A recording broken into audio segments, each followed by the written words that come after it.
All right, hello, welcome to Adventures in Lollygagging. We are back at last, playing more Regency Cthulhu. We are finishing up our winter at Northlake Manor adventure scenario. We started it way back in 2022. And who would have thought it was going to take us a year? I'm totally riffing on Steven's pregame dad joke. Who would have I thought it love would it. take us a whole year to finish it? But yet here we are. It will end tonight, one way or the other. It could end, as Chad has said, with a team party marriage, which is a quintuple, which Steven has said is not including me. I'm not allowed in it, which is You're not in the party. that's fine. It's But okay. you I'm were- not upset by it. Wait, were- but what about Elizabeth? Exactly. Mhm. All of the people that are part of that whole grouping are. NPCs aren't real people. Yeah. Wow. You heard it here. You heard it here Wow. first.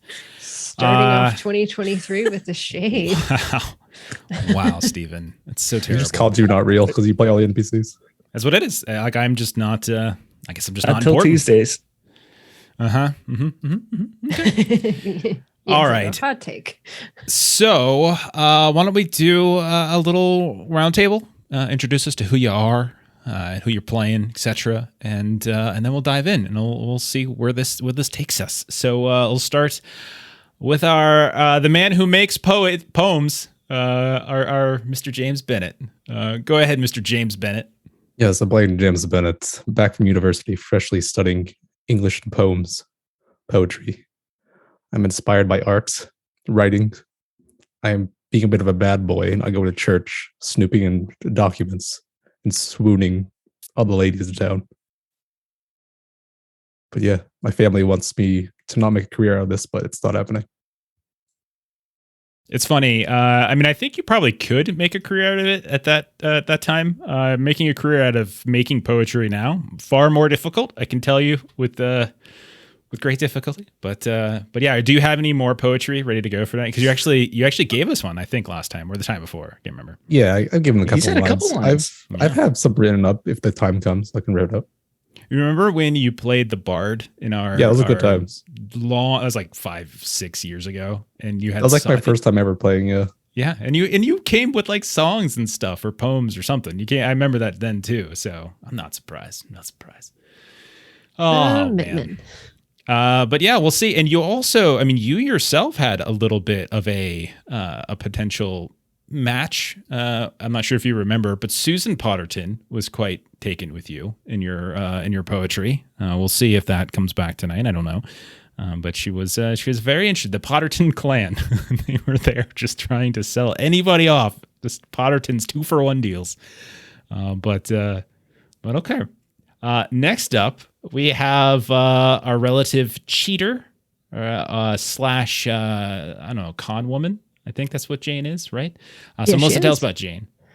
Yeah, she is the con artist. She is sort of generally staying out of the getting wived or getting husbanded things that have been going on here.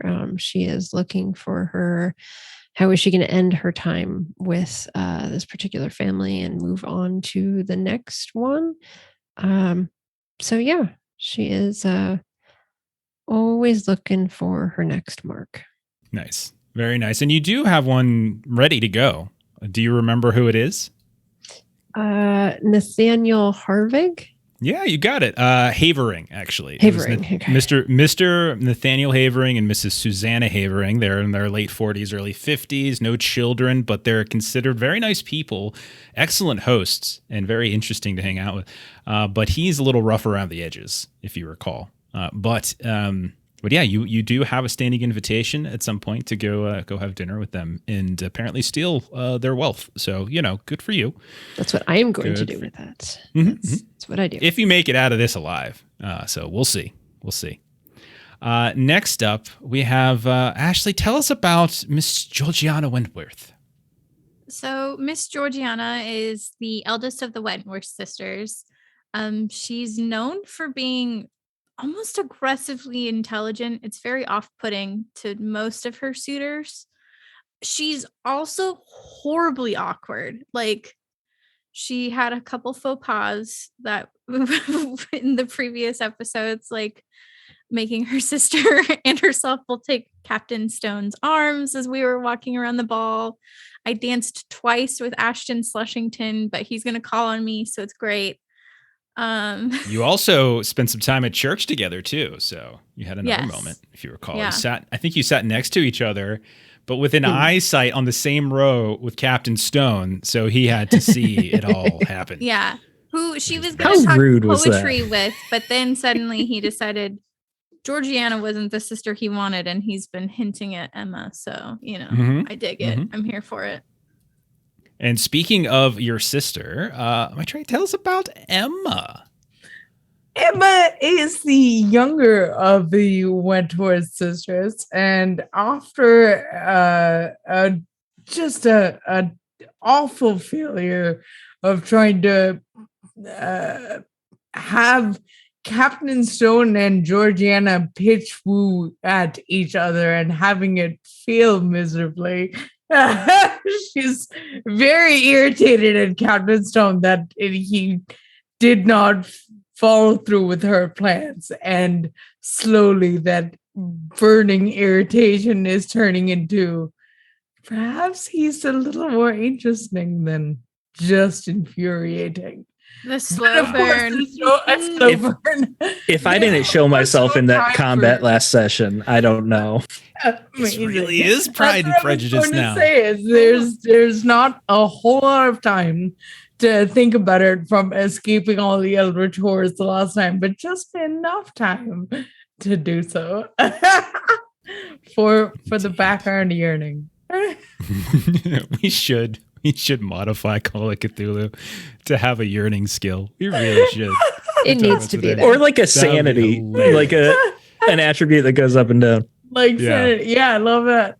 Oh God, that's really good. We should do that when we do our inevitable season of this, right? That's we talked about that too.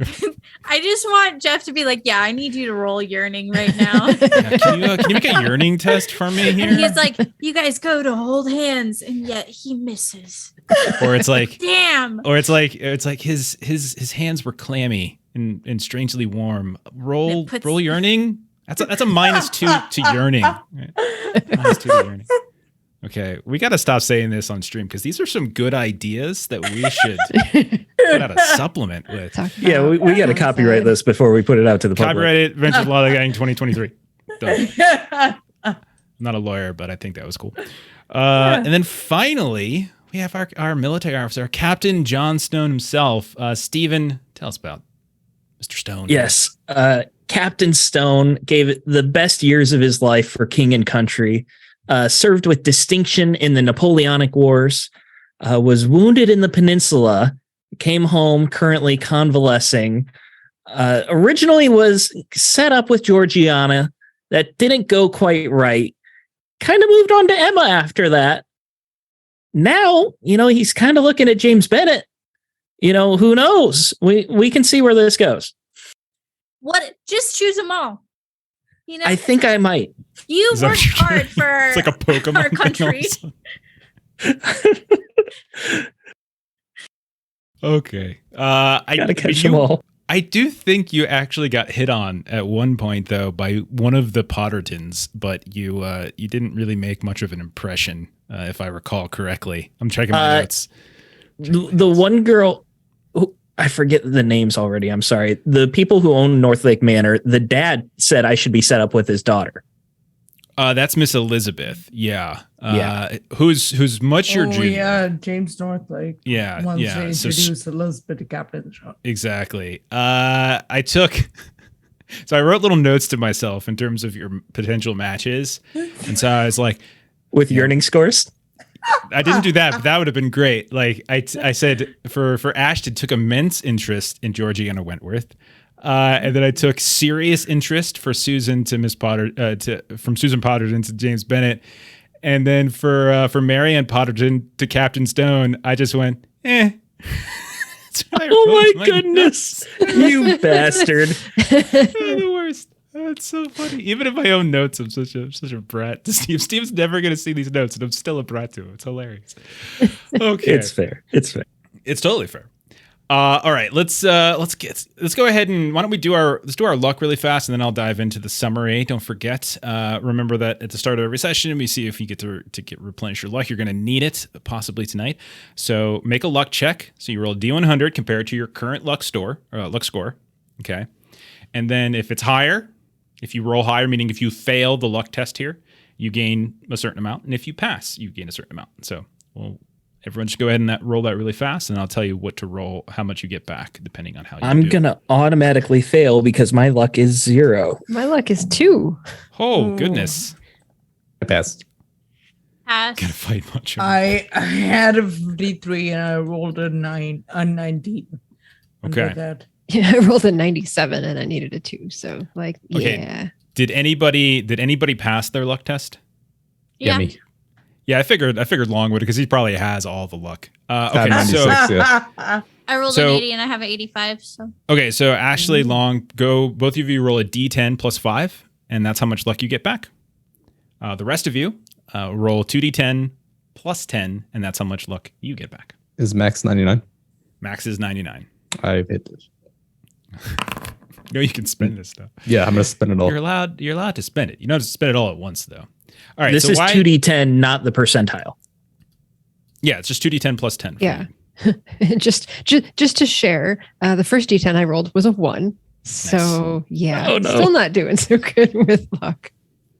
Okay, so while they're situating their luck test or their luck scores, let me go ahead and go through the summary for those of you who watched the previous episodes. The last session, remember that we are in Terryford, Regency period. It is 1813, and there has been a recent winter ball held by the famous, the reputable Northlake family, hence the name of our scenario.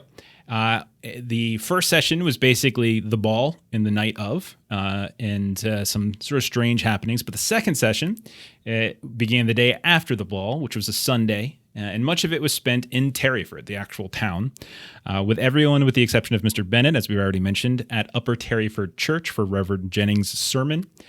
But at Northlake Manor, however, prior to that, some interesting things kind of transpired Sunday night, or at least early Sunday morning, I should say, when a maid, Martha, witnessed this hulking burglar that was moving through the house and eventually broke out the back door. Jane, you were there. I think you even saw at one point the shadow of the figure, but not too much.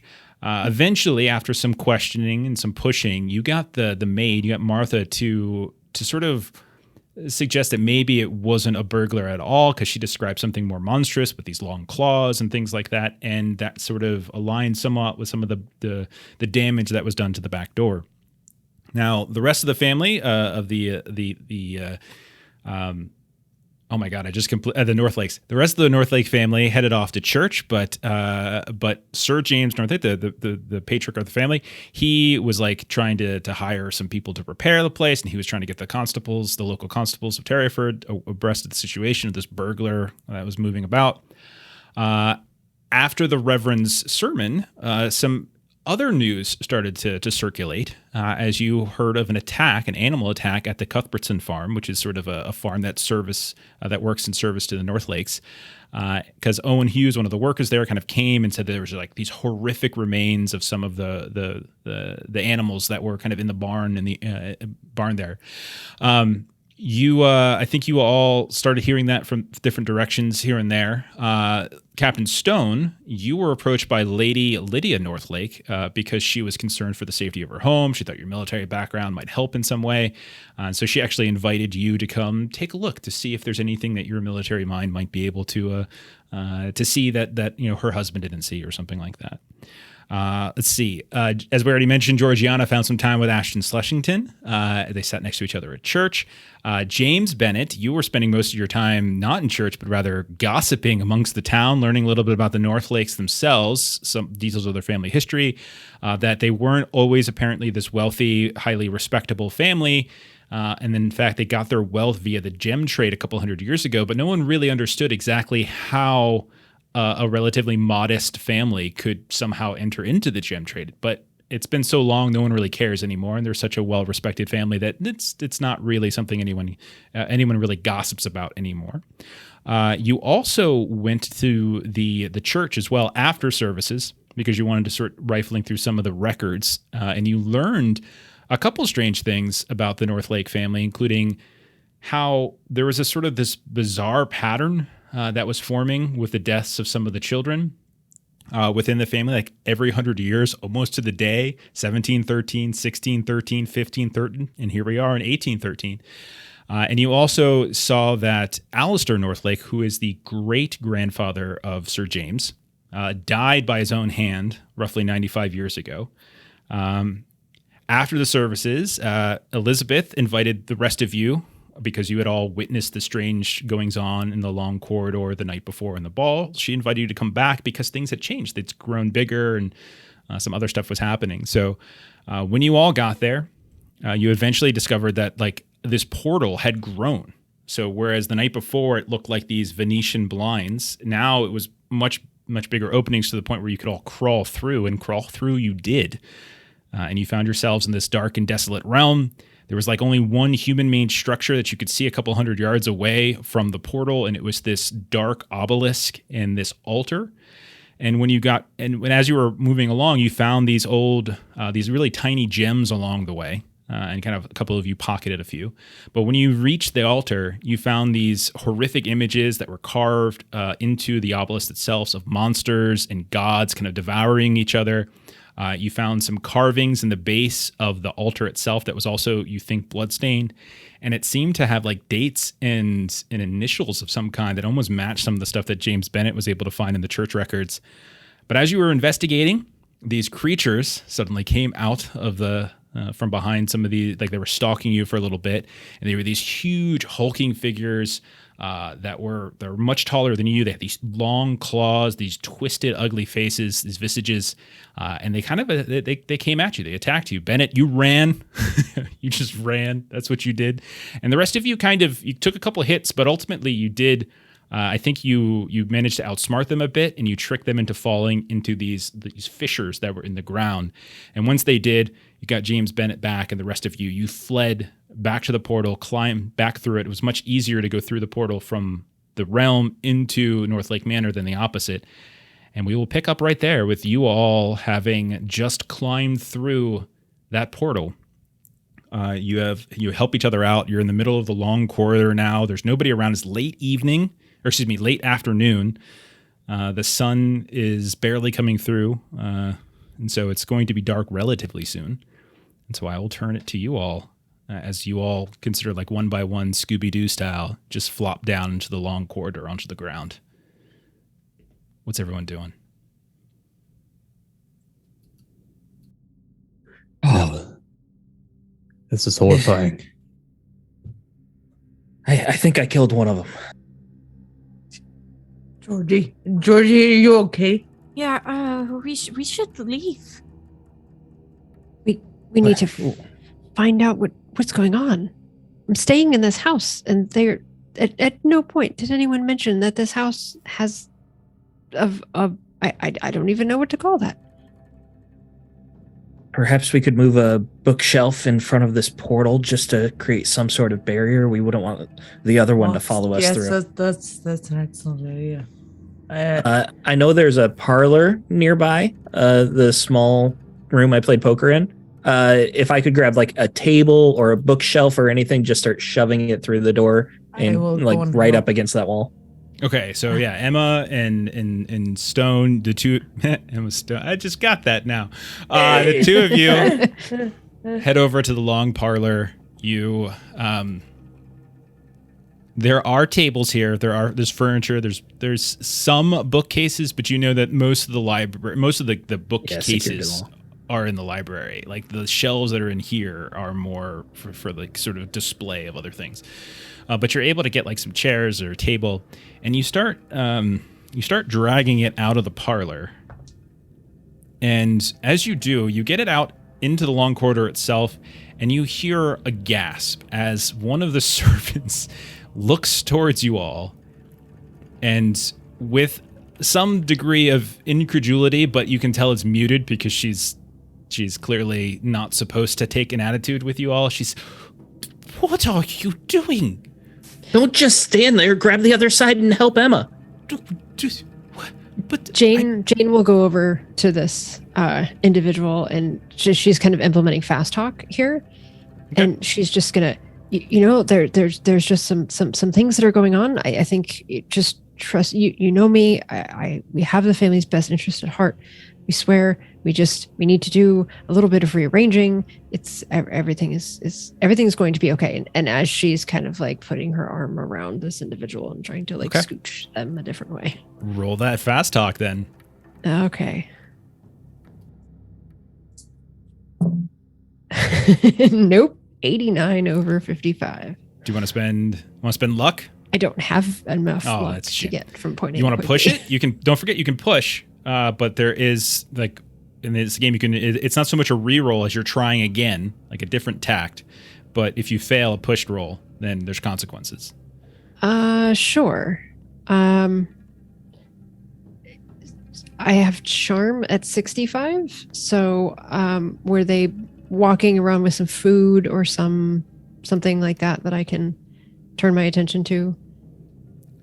Sure. You can see that they're carrying we'll say they're coming out of the kitchen. They were just passing by the servants' quarter, and looks like they were heading somewhere else, probably the other side of the house. And they do have a serving tray with some drinks on it. Okay. So I'll she just seems to be sort of staring at me blankly as I'm trying to say all of the things. And so I'll just look at the drink. Oh my goodness. This is exactly what we needed. I absolutely love this mix that you make. And she's just going to grab one of them and drink it. Like, I can't tell you how many houses you make the best. It's so delicious. It's absolutely delicious. It is just the best. What do you add to it? It's fruit, right? It's gotta be fruit. So go ahead and roll your check. I'm sorry, Stone is just in the background rolling his eyes, and there's as the wood creaks across the floor. This is going to require a hard success, actually, because you just grabbed Sir James's drink and started messing around with a drink she had made for Sir James. So this is going to require a hard success, actually. So go ahead. Oh, man. I liked it, Melissa. Oh, my gosh. No, that is an 80 over 32. Oh, So no. she, with, again, that same sort of muted incredulity and almost anger, she pries the glass back out of your hand and she says, Sir James will hear of this. And then she hustles away. And you can tell that she is heading out of the parlor into the main parts of the house. She's definitely going to alert either Miss Lydia or Sir James about these people moving furniture and trying to steal their booze. And Jane will and just also, I think you should take 4 points, and that 4 is pretty high, but we'll say 4 points of reputation damage for sure. what you've done here as well. My stay here is quickly coming to a close one way or another. The servants are going to gossip about this. Sorry, you said how many? I'm gonna say 4. I rolled a d6, so there you go. Okay. So all of you can see that she goes running off. I'll also say that Miss Elizabeth has kind of slumped down in the corridor, and you can see she has a very shocked look on her face. She was with you when this was happening. She's got a very shocked look on her face, and she's kind of staring through the portal. Even as you move the table and the furniture in front of it, you can see she actually kind of tries to curve around it as she's continuing to try to look into the portal itself. But she seems a little bit in shock as well.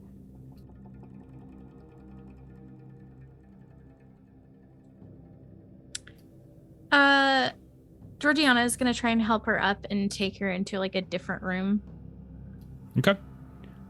So you get her up and she says, what were those creatures? They were so, they were terrifying. You saw them, Miss Georgiana? Yes, you saw them. Yes. I'm not. I've sat here for years.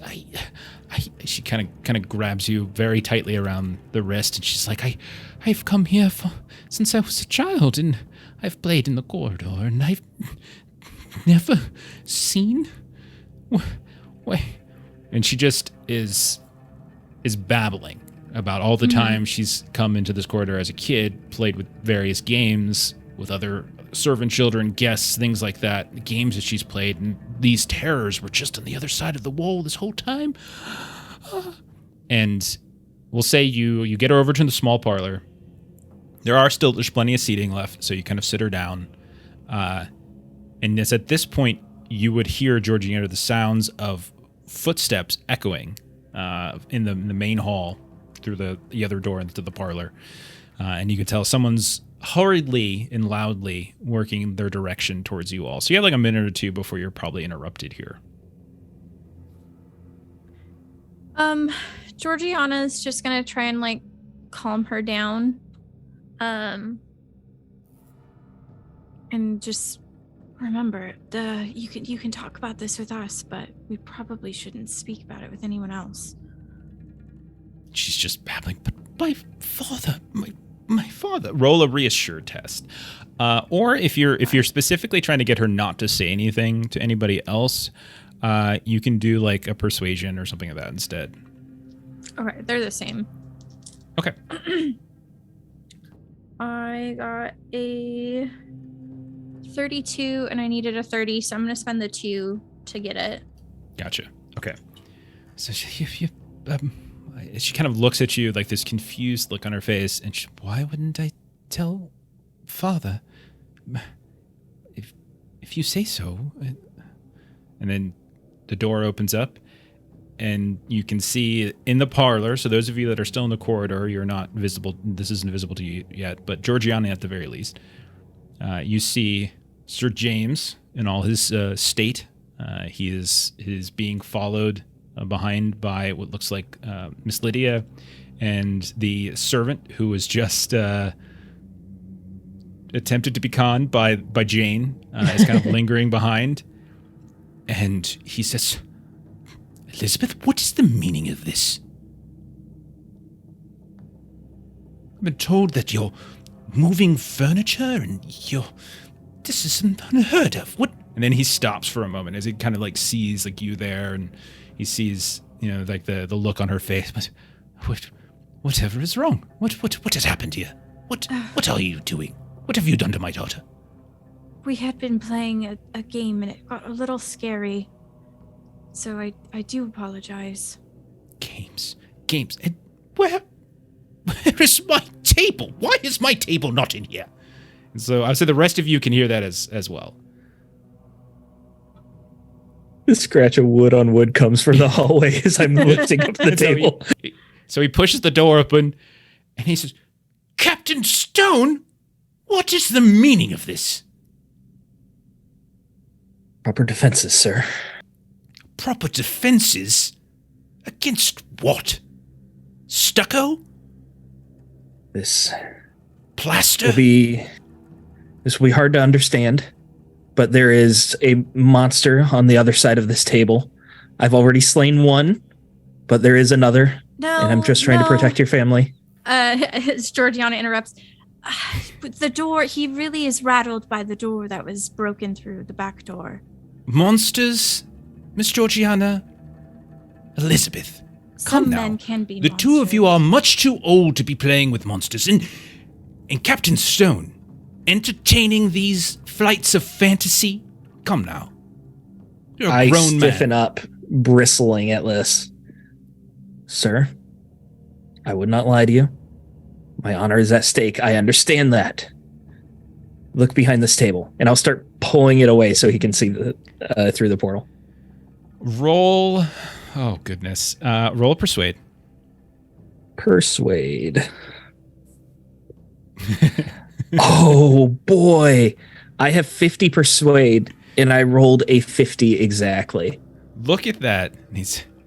You see him. He lets out like a frustrated sigh, and as you and Emma pull the table away, the portal, which again it's still got that sort of Venetian blind look, but there's huge gaps between them now, like to the point again where you can climb through. And you see him just stumble backwards, and he like kind of his hand goes to the other side of the hallway. What in the meaning of this? What is... What? And he kind of carefully and sort of steps towards it and kind of reaches a hand out. It's just some sort of optical illusion, some sort of painting, some Have caution, sir. There are creatures inside there. Unfortunately, it seems that your family's history has caught up with you. My family's history? What on earth are you talking about, Captain? Out with it. And you see him like he's putting his hand through. Extraordinary. And he pulls it back, kind of looking at his hand as his hand was like through the portal briefly. And now he's like, what? Oh, and he looks confused. Miss Northlake, perhaps you could explain to your father what we've seen. Maybe he would trust his daughter over myself. And Elizabeth, she like kind of looks up at you, and you can see her mother now has like given her over like a brandy, and she's like sipping at it.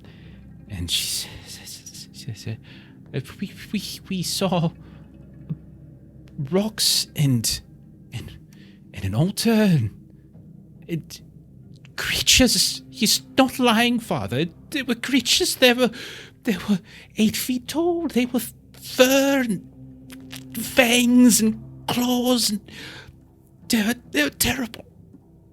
Absolutely More awkward terrible. scratching as I replace the table. And he's just, and so he is just like sort of mumbling to himself, and he's looking over at his daughter, and he kind of rushes up. Are you hurt? Are you hurt? Were you harmed? And he's like kind of grabbing her arm, kind of looking to the right and the left, almost like the way, kind of rough-handedly, but not in a way that seems mean-spirited. Like he's like overly concerned. Mr. Northlake, we did everything that we could to keep Elizabeth and ourselves safe, but I must ask you, there were actually inscriptions on the other side here that had to do with dates in your family history. It is the second time you've mentioned my family history. What Mr. dates with my... What do you mean? Out with it. Perhaps Mr. Bennett could explain. Yes, Mr. Bennett. Yeah. Use your words. Yeah, you turn towards me. I'm still shook from seeing creatures from the portal standing outside. I bring my head up to them. Yeah, let me explain. Do you know of William Northlake? And he kind of searches. Yes, I'm aware there's William. What? He died. Forgive me, but I've looked in... His ancestor. Yeah, I snooped into the history of your family, but apparently every 100 years, to this exact date, one of your family member dies. The eldest of the Northlakes. He's... What? But there's an inconsistency we found while we were inside. There was an incident 5 years earlier than supposed. Later. I forgot his name, but... Alistair. Yeah, I shared the altar engraving so you can kind of see JN 1413, WN 1513, BN, I want to say was the third, 1613, and then no Yeah, more. Bob Northlake. Yeah. Oh, my Blanche. I'm mistaken. Blanche actually sounds right, actually. I think that might be right. Yeah, it's Jacob think it was Walter Bob. Blanche William. Bob Northlake. And then Alistair. So, Alistair was my great grandfather. He died in some accident, much like my father, and carriage accident, I assume. What does that have to do with anything here? What does it have to do with there being this, whatever this is here, and creature? What does this mean? We do not own Lord Northlake. There's something tying your family to these creatures be on the wall, and Elizabeth's life might be at particular danger in this time. You see at that, Miss Lydia, Sir James's wife, who's near Elizabeth now, she's kind of sort of helping her sip some brandy. Miss Emma, what do you mean Elizabeth's life's in danger? What do you mean? She stands up very seriously all of a sudden and like kind of commands the group in a way that Sir James moments before was, but like she is just there, like mama bear time. What do you mean my daughter is in danger? I do not break eye contact, but I'm not being rude, but I am being firm. Mm-hmm. When Emma says, we have found that the eldest of the Northlake children die every 100 years, and 100 years to the day, William Northlake died. And there's the altar in the other side, and their initials are inscribed above it. Sorry, meta question. Who here saw the weirdness in the library? Because Emma did not. I think it's only Bennett. Okay, thank you. What do you mean the weirdness? I'm sorry. The family jewel thing. Yeah. Yeah, that was James. Thank you. Mr. and Mrs. Northlake, it appears that your daughter is meant to be some sort of sacrifice and heretical pagan ritual. Lydia just looks at you, looks at Emma, like holds eye contact for a long time with Emma. You think at a certain point, like anger is bubbling up. And she turns to James. She grabs Elizabeth's hand, her wrist, and she pulls her daughter out of the parlor, and you hear them stomping up the stairs, leaving Sir James kind of aghast, like right in the middle. Like, you said 300. Why do you think they're sacrificed? It's one thing for them to die. People die all the time. But what do you mean? Who is going to sacrifice her? What there's these creatures? What do you mean? We don't know for certain, but don't you wonder how your family suddenly came across jewels? We might not have mentioned, but there are jewels on the other side of that. So that begs Miss Georgiana's question about the connection between the jewels and that absolutely awful place. And as we near the date that it must possibly be refreshed, they are rather small. So it begs to question. I'll pull out some of the jewels that I took and show him. We haven't been in the gem trade for... I know the family, that's how we made some early wealth, but that was centuries ago. I've never dealt with it myself, nor my father or his father, or even Alistair, as far as I know. You must be mistaken, Mr. Bennett. Would you have any private journals of your ancestors? Anything where they may have something not publicly written, something more personal, maybe? He just sort of, come with me. And he just turns and he starts, and then he stops for a second before he continues moving and move a second table in front of it. This one here. Hurry, Stone. Come with me. And then like the rest of you, I go with? He's trying to get as like you're putting up a second table now. So there's now 2 tables and like, bench chairs and stuff that are haphazardly covering the entranceway into this dark realm. But he leads you to the library.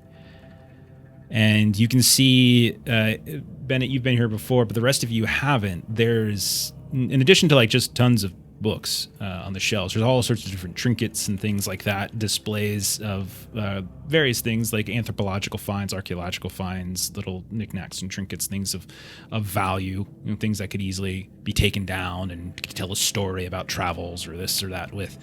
But there's two things that sort of stand out. One of them is the Northlake jewel, which you've examined, Bennett. But the other is the very fancy, the very robust, very large Northlake Bible. At the time, like we don't really do this, but they were sort of a family Bible where you kind of track some of your own history in it. And it's at this point where he kind of opens it up, and you can see that there is a very detailed and significant timeline that tracks kind of the lineage of his family. I'll share some things with you now on Foundry. So you can see one of them, we're going to say is just kind of a listing of births and deaths, and then you can see another is like a visual representation of a family tree. And again, I'll drop these for both of them up on Foundry for you all. But you're able to, like the tree itself is a literal drawn tree, and you can see it's been artistically rendered in some way, and it's kind of showing like the different families, the different branchings out, and you recognize names. Like starting at the top, you can certainly see that the youngest at the very peak is Elizabeth. You can see that Lydia and James are attached, but then you can also see Emma, who is James's mother, Edmund, who he like James just mentioned, died years ago in a carriage accident, but also Sarah Coombs, who was his aunt, and others. And you start tracking it back, and you can see very clearly William, born 1713, died 1713. Even further back it goes.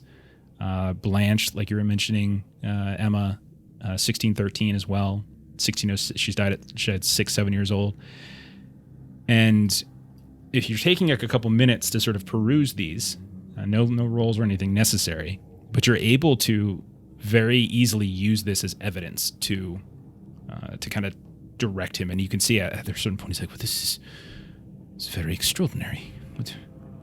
Very, very curious. There has to be an explanation for this. This has to just be coincidence. Yes, people pass all the time.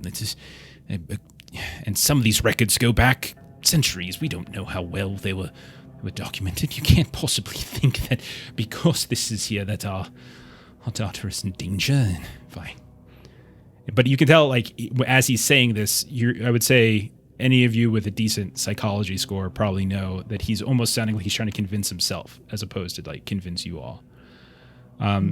Anybody who is there, who is not like directly engaging him in conversation, you can roll a spot hidden if you like. No, I must definitely dog him.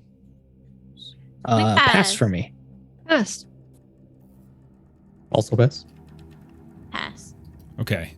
So those of you who are kind of perusing it, you do notice as like he's basically lifted this very large ornate Bible. That's probably not the type of thing you move around, but he does. He kind of shifts it around here and there. But in the process of doing so, those of you with like the hawkish eyes, you actually notice that there is kind of a scrap of paper or, like a note essentially that seems sort of affixed to the back loosely in a way. And you can see as the pages kind of shift, like there's this very imperceptible thing. And we'll say, I don't know, we'll say Georgiana. You kind of reach your hand out and you kind of just pull it out ever so slightly as he's talking with like Emma or Captain Stone. And you see like there's this separate page. It's in different, it's the same sort of parchment as the rest of the Bible. However, it's stained and it's kind of written in a different hand, and it's not following any of the kind of the ornate formatting. And I will share it with all of you. And as a note, and it says, kind of a scraggly hand, It says, I confess my sin here in the Holy Bible, that God may see my crime and forgive my worthless soul. I did see the black altar and spilled that most precious blood upon it. I did it to stop the monsters. May God forgive me, as I surely cannot forgive myself.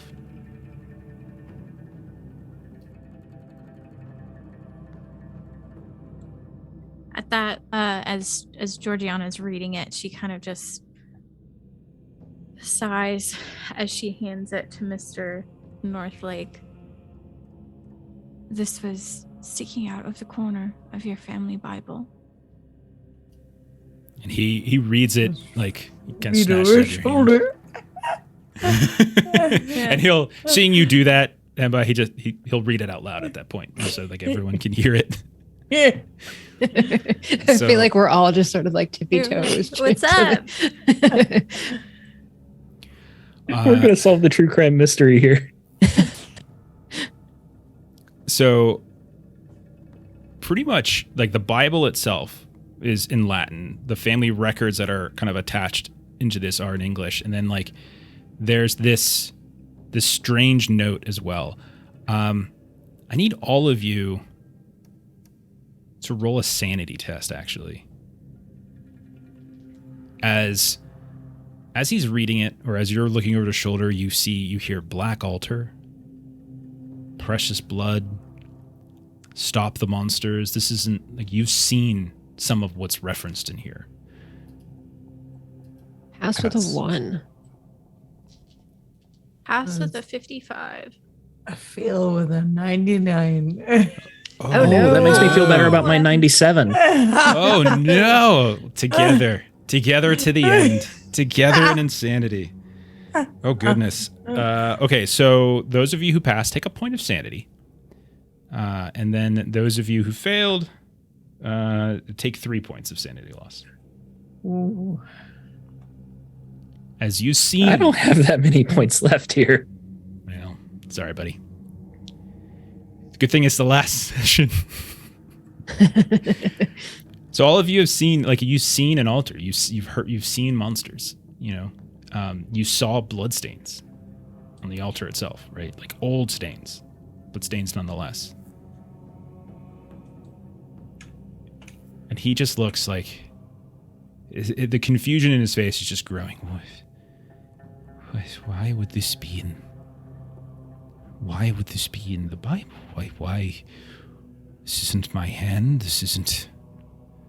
And you look at it, and it's very old. Like you can tell that the page itself is certainly seen some wear, and it doesn't look like the ink itself is faded somewhat. It's like it hasn't been written anytime recently. But you said them. Why would you said the monsters were going to sacrifice her in some sort of ritual? Why is this page here? Why is this page here? Miss Wentworth? Captain Stone, why is this page here? What danger is my daughter in? And he starts to get, like, angry. Sir, I am just as in the dark about this as you are. This is some sort of occult evil. Her safety is paramount. Perhaps we should go check on her and your wife. Yes, Jane, please, can you inquire, make sure, see what they're doing? They ran off in such a fit. Miss Georgiana as well. Yes, please. And he kind of looks to the rest of you, Bennett and Emma and Stone. Who wrote this? Who wrote this? Does the handwriting look familiar or to anything we've seen up to now? Specifically, I'm thinking about the inscription in the altar behind, like in that portal area. Right. I guess if there's any familiarity. Yeah, I mean, like I'll tell you what. Roll a. It's okay to say no. Yeah, like it's just one of those things where like I think it's just the nature of the medium, like between carving in stone and handwritten is probably not allowing for comparisons. Alright. This may Then before Georgiana leaves, we'll say, Georgie, do you think it would have stopped? Do you think the attempt worked? the attempt. To stop the notes that somebody attempted to stop the monsters. Oh, I think that's what the sacrifice is for. And that might have been Mr. Alistair's letter.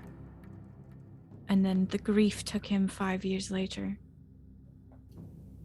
Or he sacrificed himself, and that was...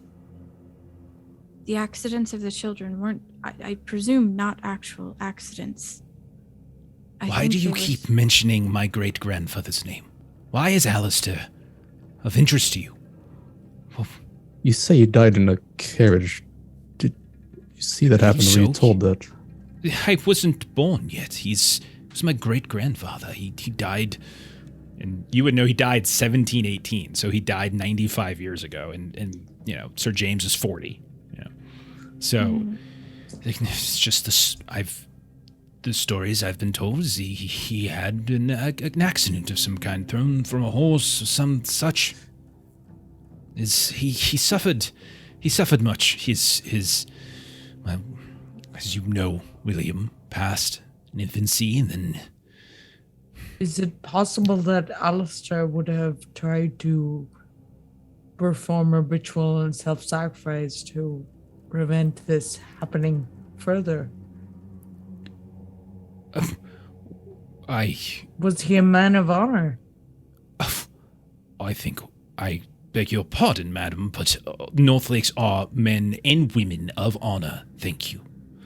We would not have reached the status that we are today if not. It would not be so unreasonable to think then that Alistair Northlake would have sacrificed himself in the hope that this would end with him. Sacrificed? But you said it... Perhaps the letter is his. But you said yourself, William, his firstborn, he died. And then why would he sacrifice himself 5 years later after his son has already died? I don't think he sacrificed himself. I think his grief took him.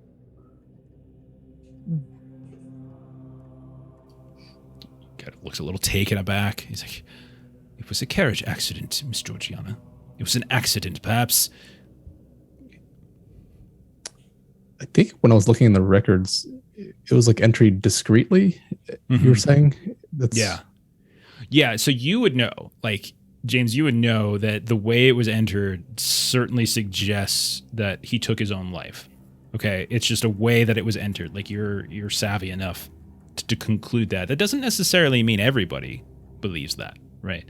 So, like, the likelihood is that the story was passed down that it wasn't that. It was something else. And so this was 95 years ago, and this was great-grandfather, and so to him, at least as far as you can tell. If you want, you can roll, at any point, you can roll a psychology test, which is sort of like insight, right? To see if he's lying or something like that as well.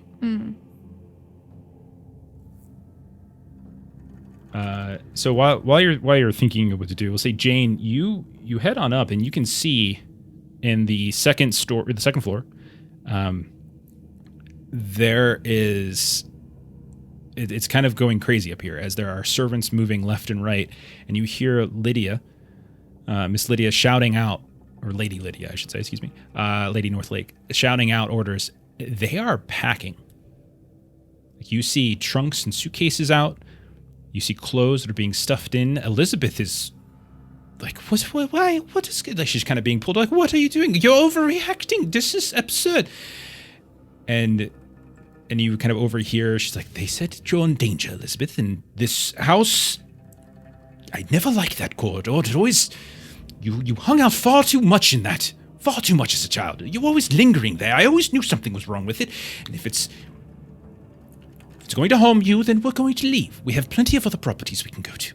We'll go into London. That's fine. I'll have winter elsewhere. That is what we're going to do.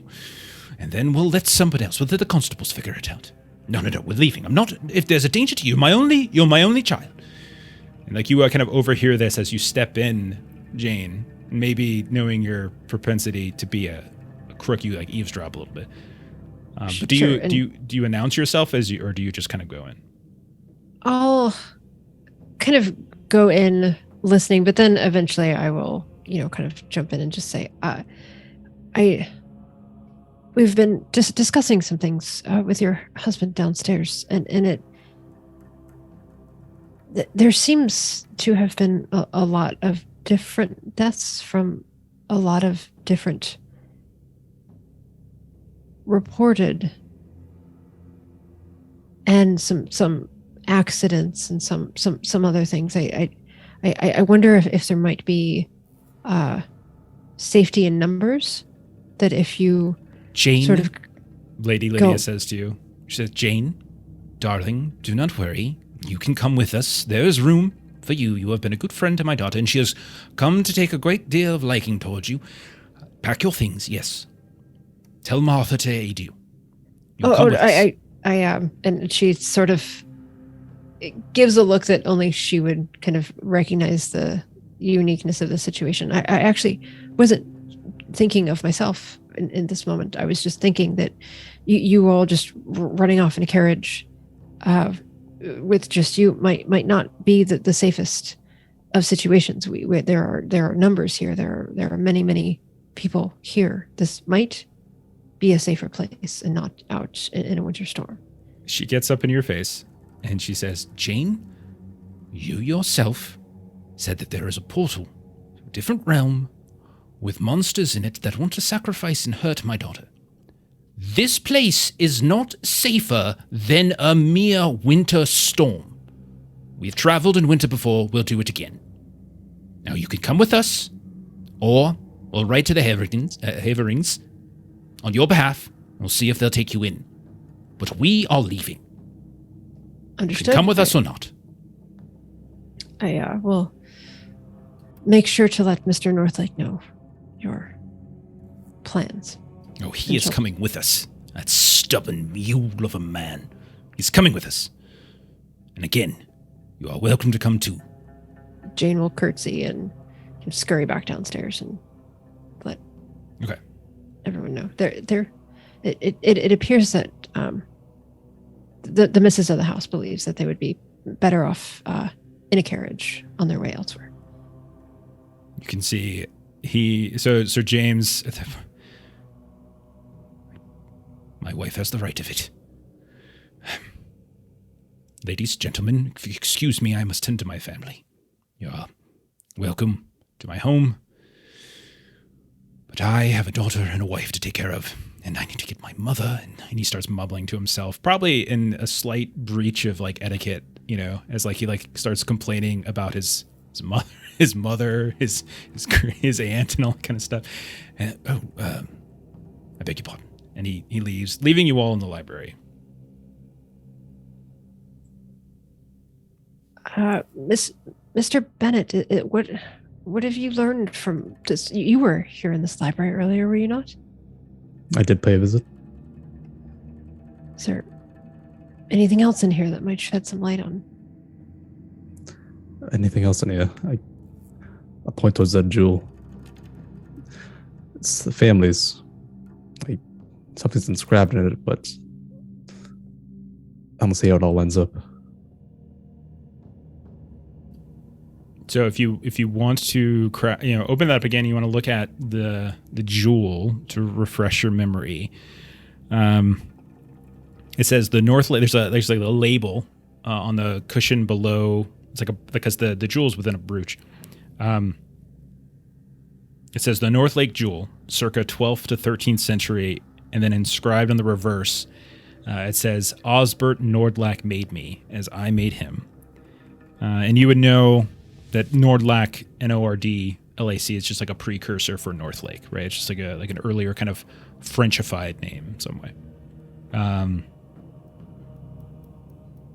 If anybody wants to make a history test or a hard no roll, you're welcome to do so. Sorry, a hard what roll? No, so it would be intelligence check, but you would need to hit a hard level, so like half of your int score. Yeah, I'll rip one. Yeah, me too. Yeah, I don't do well with intelligence. I'll pass. 14 passed. Need 35. Didn't failed. I'll say extreme one, whatever the third one is. Oh, okay. That's extreme. a 13 over 12. What do I need a hard success? Or You would need a hard success, yeah. So what's your how much luck is int is 12. I rolled a 13. So how much luck would I need to spend? 1 second. Are you looking at half or fifth? So I thought I'm looking at fifth. Okay, I think it's just half for her. Oh, right. Okay, then it's 13 under 30. Yeah, Yay. you're good. You already passed. Okay, so the two of you, and maybe Thanks. you chat to each other, and yeah, it's like that saying, Bennett, was probably kind of gnawing at you in the back of your mind when you first read it. Osbert Northlake made me as I made him. And you realize now, and Emma, you as well, that the inscription itself, the way it's phrased, is very similar to like this other, like this the King Alfred jewel, which is in Oxford, is donated to that. I don't know if I'm pronouncing this correctly, the Ashmolean Museum in Oxford in 1718. And it just read that Alfred ordered me to be made. And that's, you're not sure if that it helps you. It's just like that extra little, something about the inscription that it was sort of made in the sort of the image, or designed in the image of this very famous, very, very well-known jewel that has been since ensconced within a museum.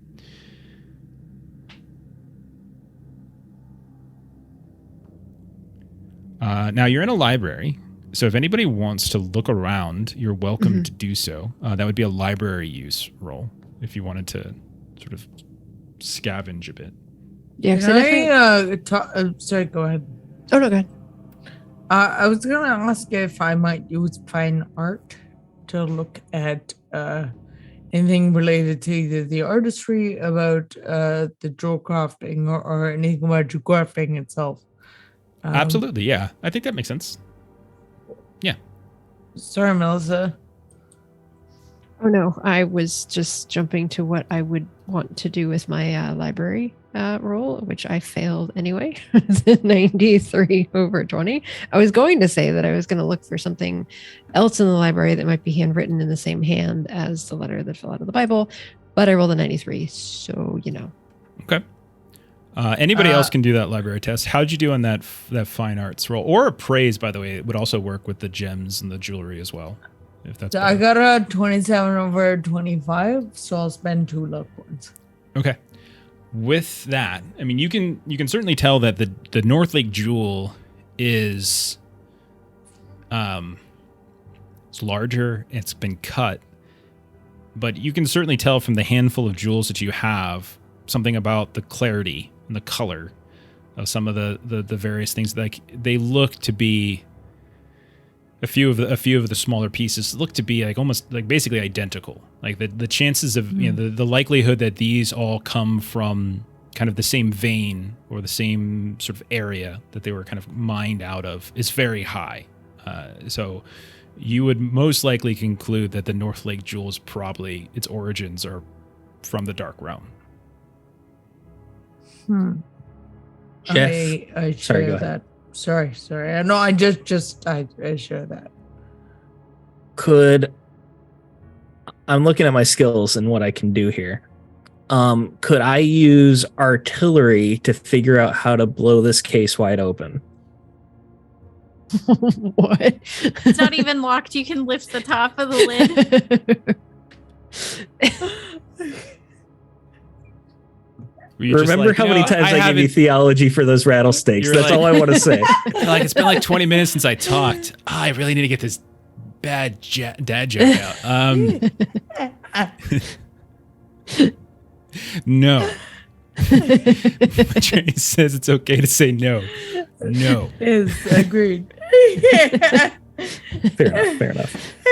I do want to grab that gem that's on display or whatever.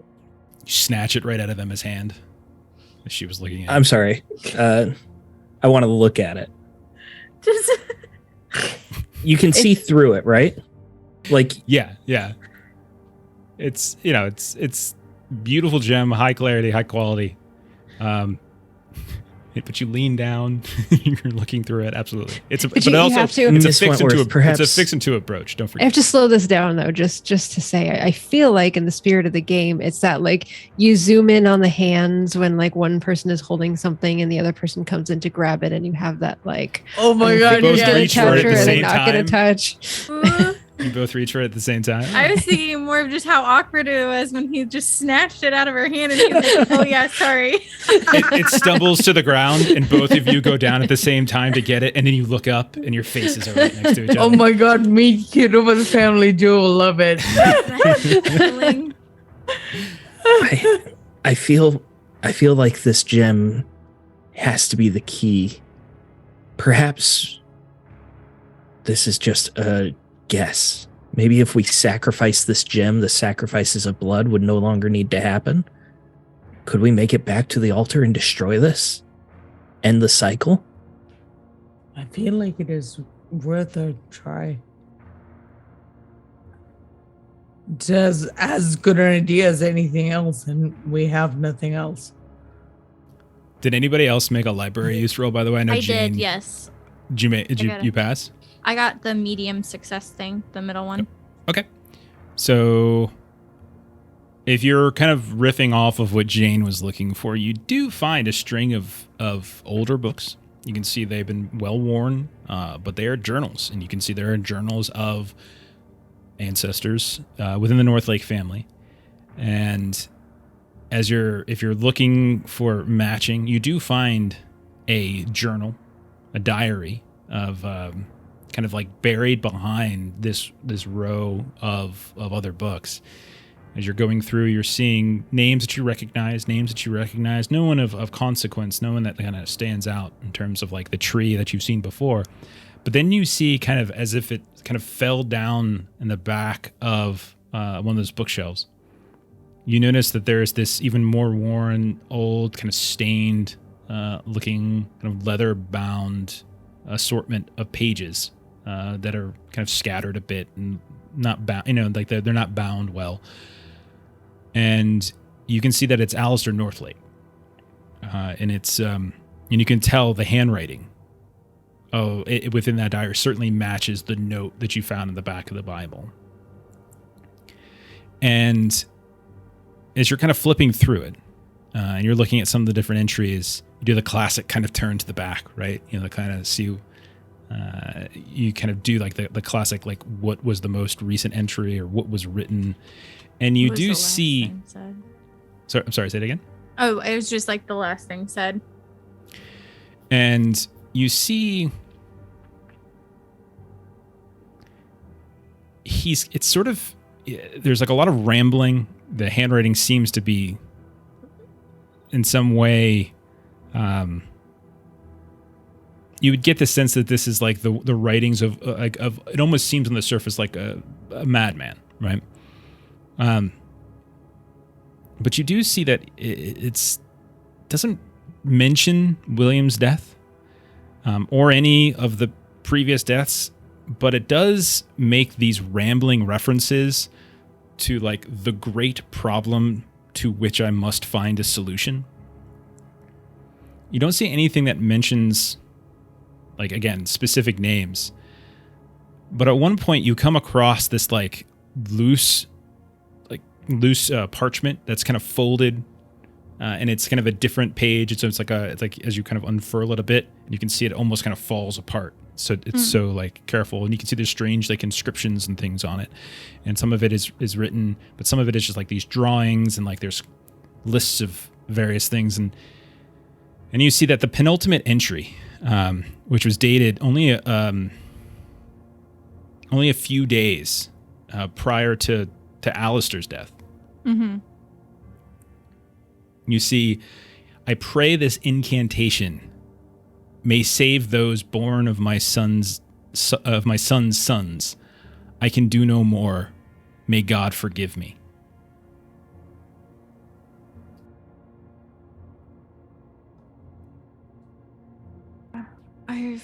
I've found an incantation.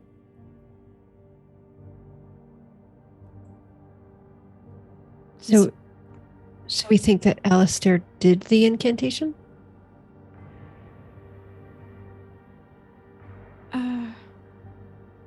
He might have attempted, but I'm not Seeing this, Emma gets like really excited, like inappropriately excited.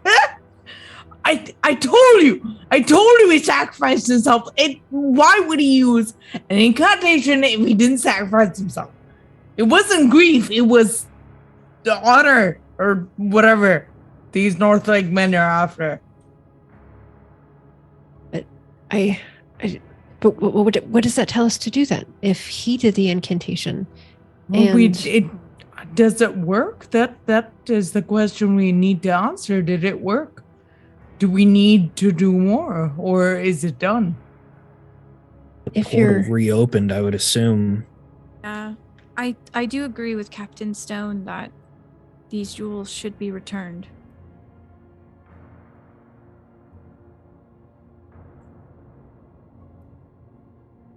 So, and Jane just sort of reaches in her pocket. The ones we picked up, or the big one? Their big one.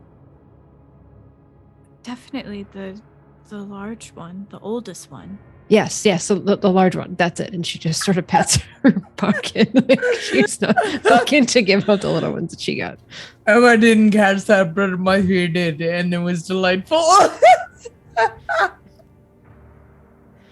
Maybe if we all do the incantation, or do you think a Northlake needs to do the incantation? Oh, that is a good question. Can I try and suss out like what the incantation means? Sure. You so if you would like to learn the spell, like learn this incantation, you need to roll a successful hard intelligence roll. And it takes a little time. So this is like you reading it and rereading it and kind of learning it, because it's a combinations of like, you know, words and think about the sort of the three categories, right? Like the verbal, the components themselves, and so like there's different things that you're trying to figure out. So it's a hard intelligence roll. Sorry to interrupt for just a half second for something that may help with this. You said, Jeff, you had just said that this entry of the incarnation was the penultimate entry. Mm-hmm. Did you mention the ultimate and final entry? Did I miss that? What a great question. So when you turn to like, and you keep kind of turning, and you look, and it's what you basically read is you hear, and then like he's got it dated, okay, and so like dated by day, and so this incantation, everything, and like his like I'm going to do this, etc., etc. That's like a few days before his death, and then you can see the last entry is the date of his death, and it's like, it is done. I pray only that I was successful, and that the generations that follow will not have to deal with the sorrow and anguish that I and those that came before me. The terrible things I have had to do. My poor William. I can only hope that my sons and my grandsons will not have to suffer. And then that's it. He died after I thought he had died because of the ritual, but he died after it.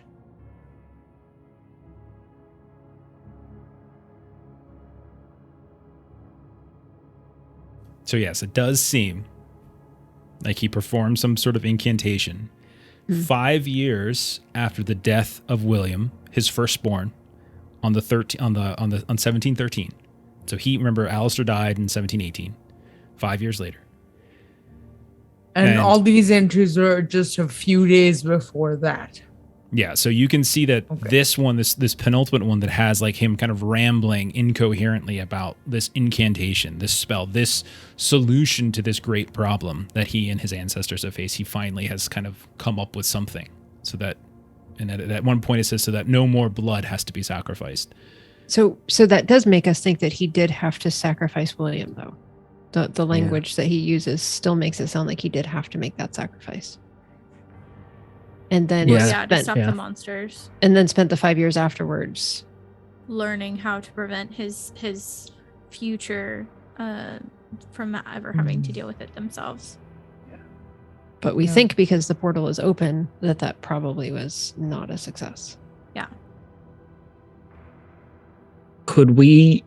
Is there anything in the incantation, the spell that like sticks out? Yeah. So there's basically gonna be two roles then. And more than one person can try if they would like. But to learn the spell, to sit here and pore over it and try to understand it is an int roll. A hard intelligence test. This is just sort of standard like learning a spell stuff, right? So it's gotta be a hard int roll. That's not going to be me. I will study it. Okay. So anybody who wants to sit there in the library and study this thing. I can help him study it. Like I can do flashcards with him. You're holding the spell behind you. It's crumbling because it's so old. I have to spend 6 luck, but I can meet my hard. That's fine. Okay. Roll 20 under 35. Okay, so nice both job, Bennett. 12 under 35. Nice. Okay, so three of you will say, as you've been reading it over, passing it over, we'll say this is probably taking the course of maybe an hour or so. You're hearing the sounds of servants calling to one another, stuff being dragged and moved, like the shouting across the halls, like as the moving is getting ready. You can look out the window of the library. You can see the sun has gone down. It is dark now. You are still here. It is strange that you're here. You're probably hungry as well, but you're kind of engrossed in this. And you all think that if you like the three of you think you've learned it enough to understand the various machinations, the words, the items that you would need to use. Like you feel like you could potentially cast this. Like you could at least try. Now, one of the things you notice is that actually, let me make you all, this is the second roll. You can either roll occult or you can roll POW. So those of you who succeeded at learning the spell, if you're trying to, like you were saying, Stephen, like if there's something that stands out about it, go ahead and roll that occult or POW. So the three of you who were it was three of you. Occult or what? It's occult or power. And this is only for Does those it have of to you. be difficult or can it be regular? No, this is regular, but it's only for the people who learn the spell. So Bennett, so I can Jane, and Georgiana. I got This this half. Yeah, I got it For exactly. I needed an 80 and I got an 80. I'll roll power. 54 is a fail. Okay. Well, two other people made You it. so have luck if you want to spend. I don't need 2 years. two other people made the roll. That's fine. Okay. You just say it. Spend luck. No. So some of this is in English, some of it is in Latin. And as you're reading, and maybe this is how you stumble across it, as the three of you are discussing the spell and what you've learned, and you realize that Bennett, you interpreted this one passage as like that's what is needed to cast the spell, and it is the caster's blood.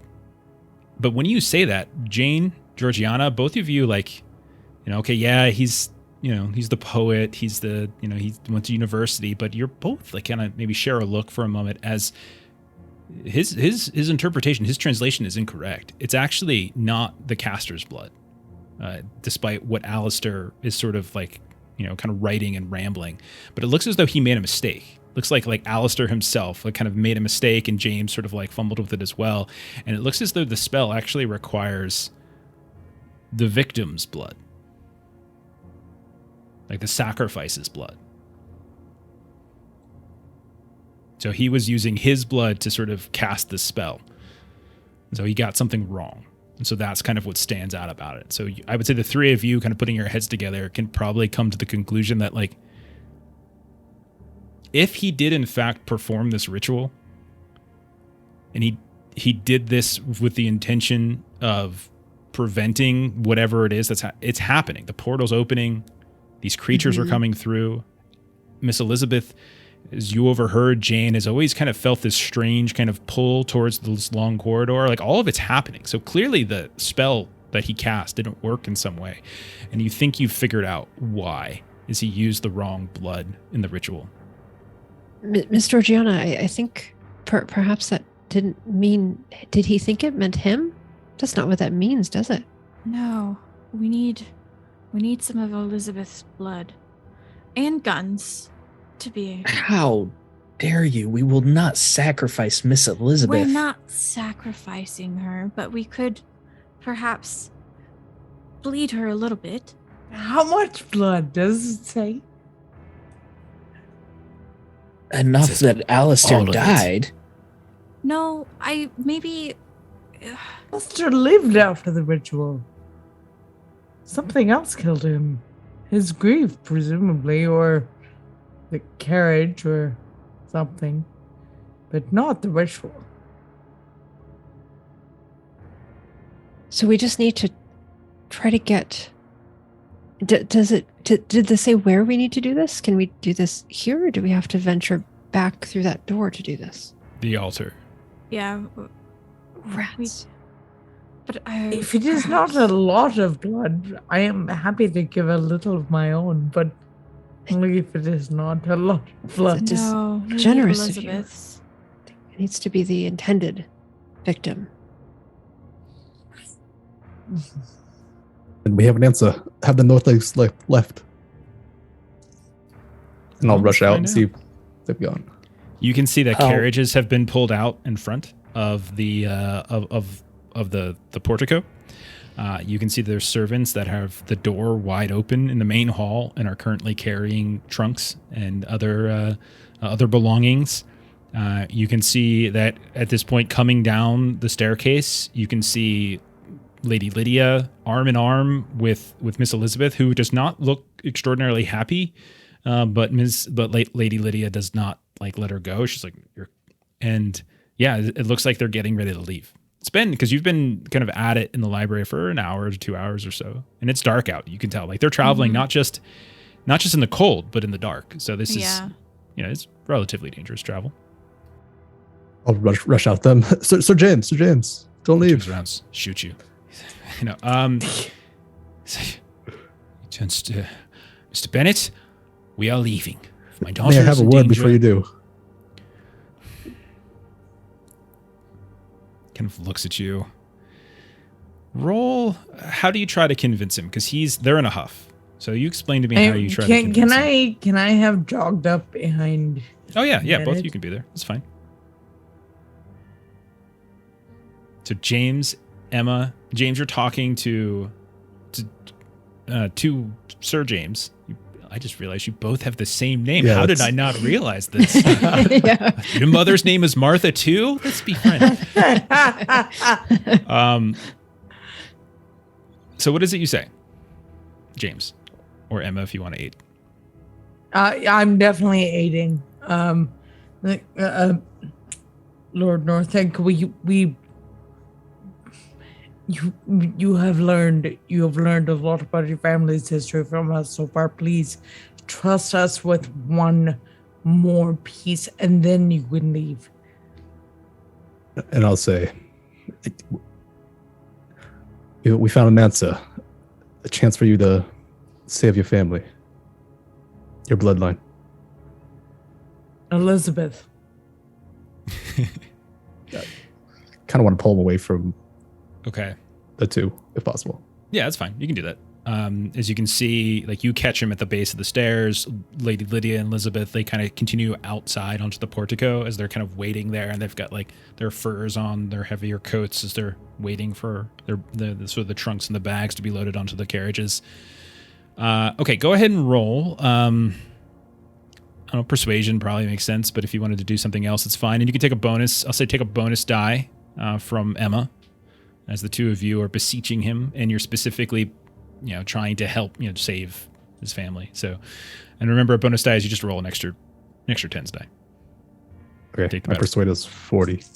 Okay. Rolled a 15. Okay. Which is a hard. So he looks at both you and Emma, and he says, I believe the best course of action is for me to get my family away from this cursed place. This home has been in my family's possession for generations. Centuries, in fact. It's taken different shapes, built and rebuilt. The ground has been ours this whole time. No. Mr. Bennett, Miss Wentworth, you have a moment, but I will warn you. If you attempt to dissuade me from taking my family away from here, I will say that will be a moment wasted. But speak your piece. I'm doing exactly that, and you must stay with your daughter. No, that will not be done. We found a way. Your great-grandfather, he left notes, his diary. A ritual of sorts. He attempted it himself, but his interpretation, it was wrong. Kind of, he's processing. Like, there's a lot to unpack in what you just said. What you say is true, and my great-grandfather tried and failed. I am not filled with great confidence that you will be able to succeed where he did not, and I will not risk my daughter's life. We're risking her life by taking her, by not allowing this chance. You are not risking her life, Lord Northlake. You are signing her death warrant. There's a portal Not know. to another realm within my home, and out of it, You may join us. You may accompany us to make sure that Whatever was in that portal care is given. is already out here. You heard the rumors at the farm. Slaughtering? Those creatures already roaming the streets. That is why we're leaving Terraford entirely. At this point, Georgiana walks up and she had gone to the kitchen and she got like a goblet or like a large kind of like glass of some kind. And she approaches. I don't believe that she has to stay here, but the incantation does require the victim's blood. Would it be okay if we Georgiana, I asked just delicately. I turns to Georgiana. Georgie, perhaps you could go and work on understanding the incantation more. I understand the incantation. Well, perhaps you will allow me. It requires the blood of the victim. I would rather her not Georgie, be here as and we cast this incantation. I'm giving Georgiana a look that I know she knows of. Shut the fuck up and leave. And she's ignoring it because she's like, we gotta get this shit done. So I said it, Jeff. I will I know roll you said persuasion, whatever I gotta do. I I mean, go ahead, take a 6 point loss of I'll take it. of reputation, but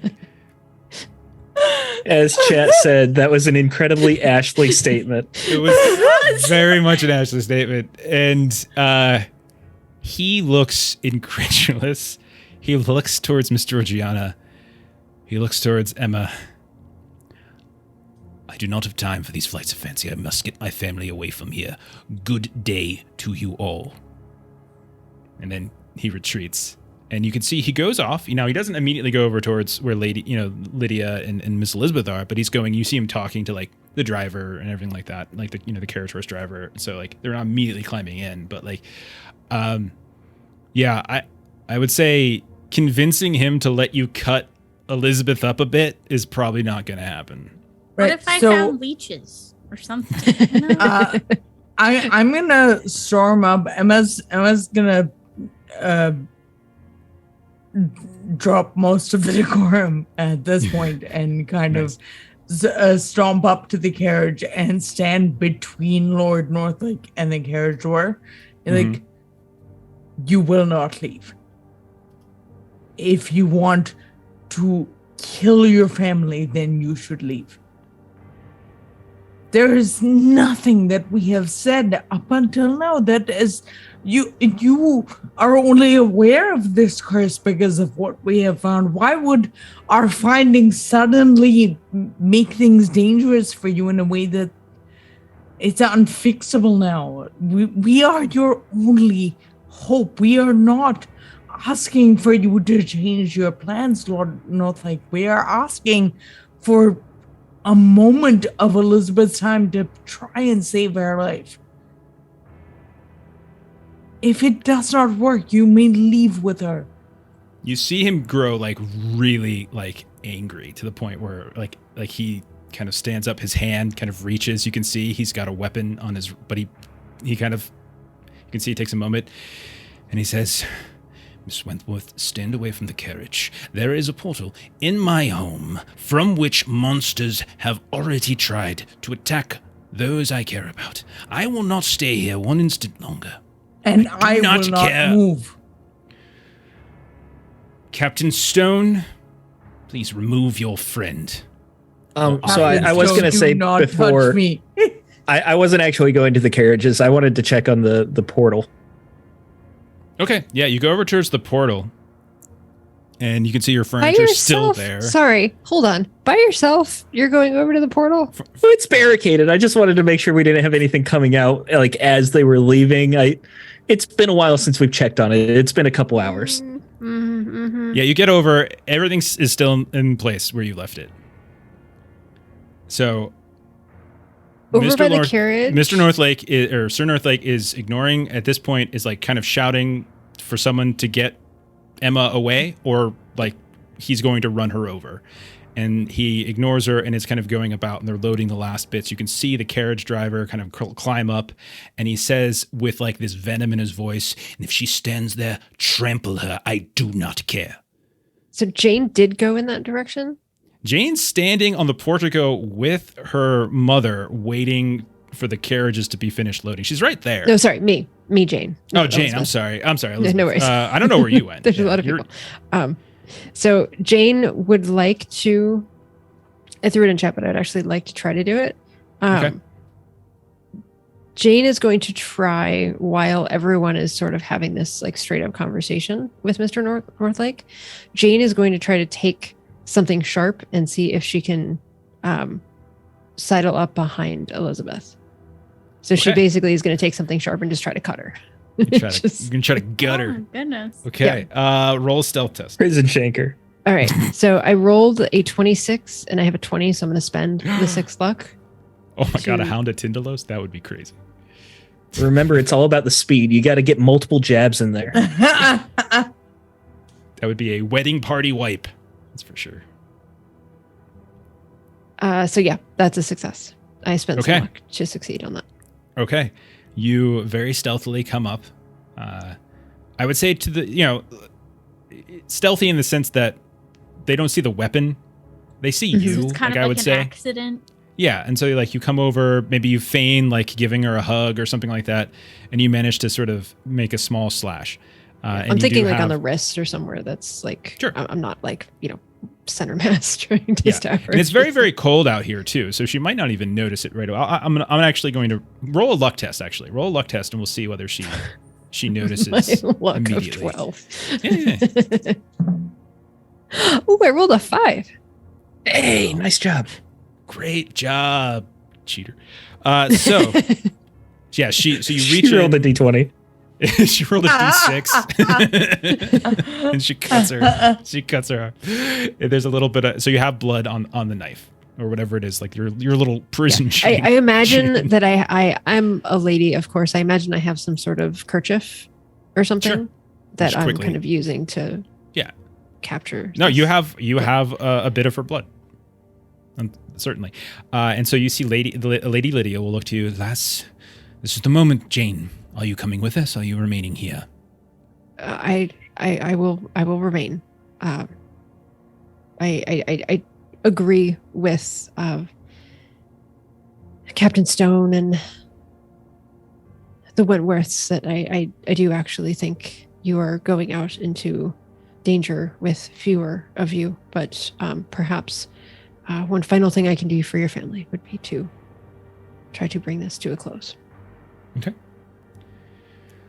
So you see, like, you have a moment where Elizabeth is very upset with you leaving. She tries to, like, beseech you to come with her.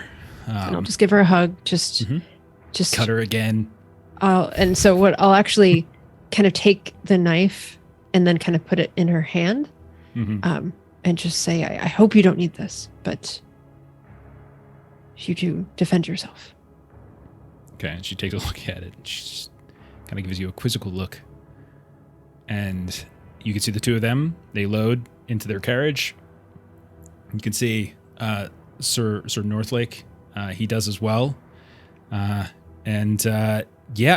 the carriages are getting ready to move. What would you like to do? Do you stand still? No. Okay, no. so you do let them go?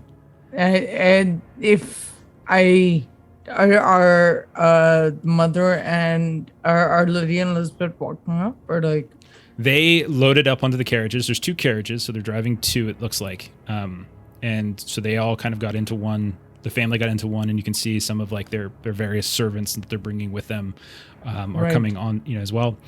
And Jane would go over to Emma once everyone loads up. Okay. And so then Jane would just sort of whisper to Emma, I was able to get some of her blood on my kerchief. Hearing that, Emma will not quite sure if that's going to be enough, but is angry enough at Lord Northlake that she doesn't get. Yeah, it was quite a sight actually, because he's normally a very nice, reserved man, very dignified, but he kind of lost his cool quite considerably. But if you step out of the way, you see the carriages. They leave. The home is still here. There's other servants that are kind of starting to pack it up at this point. Stone, you're over by the portal. The furniture's still there, still covered. Is there anything you're doing? I would have liked to see, like, if I could look through some of the furniture into the portal, see, like, basically recon for monsters. Okay, spot hidden. Okay, spot hidden. And then is I know a James, Emma. Jane, I'll spend some luck to pass. Okay, we'll say if you're watching over the course of maybe 20 or 30 minutes or so, like while all the scenes are happening outside with Emma and Sir James, with Jane, and Elizabeth, once or twice you do see a shadow or a shape moving in the distance. It's very dark through there, don't forget, but you don't see anything kind of come immediately up to the portal, but you do see some stuff moving around. With your military background, you might think like someone's doing kind of the same thing you're doing. They're kind of curious, but not necessarily full on going through the portal just yet. Emma, okay. Do you still have the gem, the brooch? I don't think I ever had it. She did, but then you took it after her, so I presume you still. Yeah, I didn't necessarily mean to take it out of your hands. Snatched it. I didn't move it. I thought it was still on the shelf.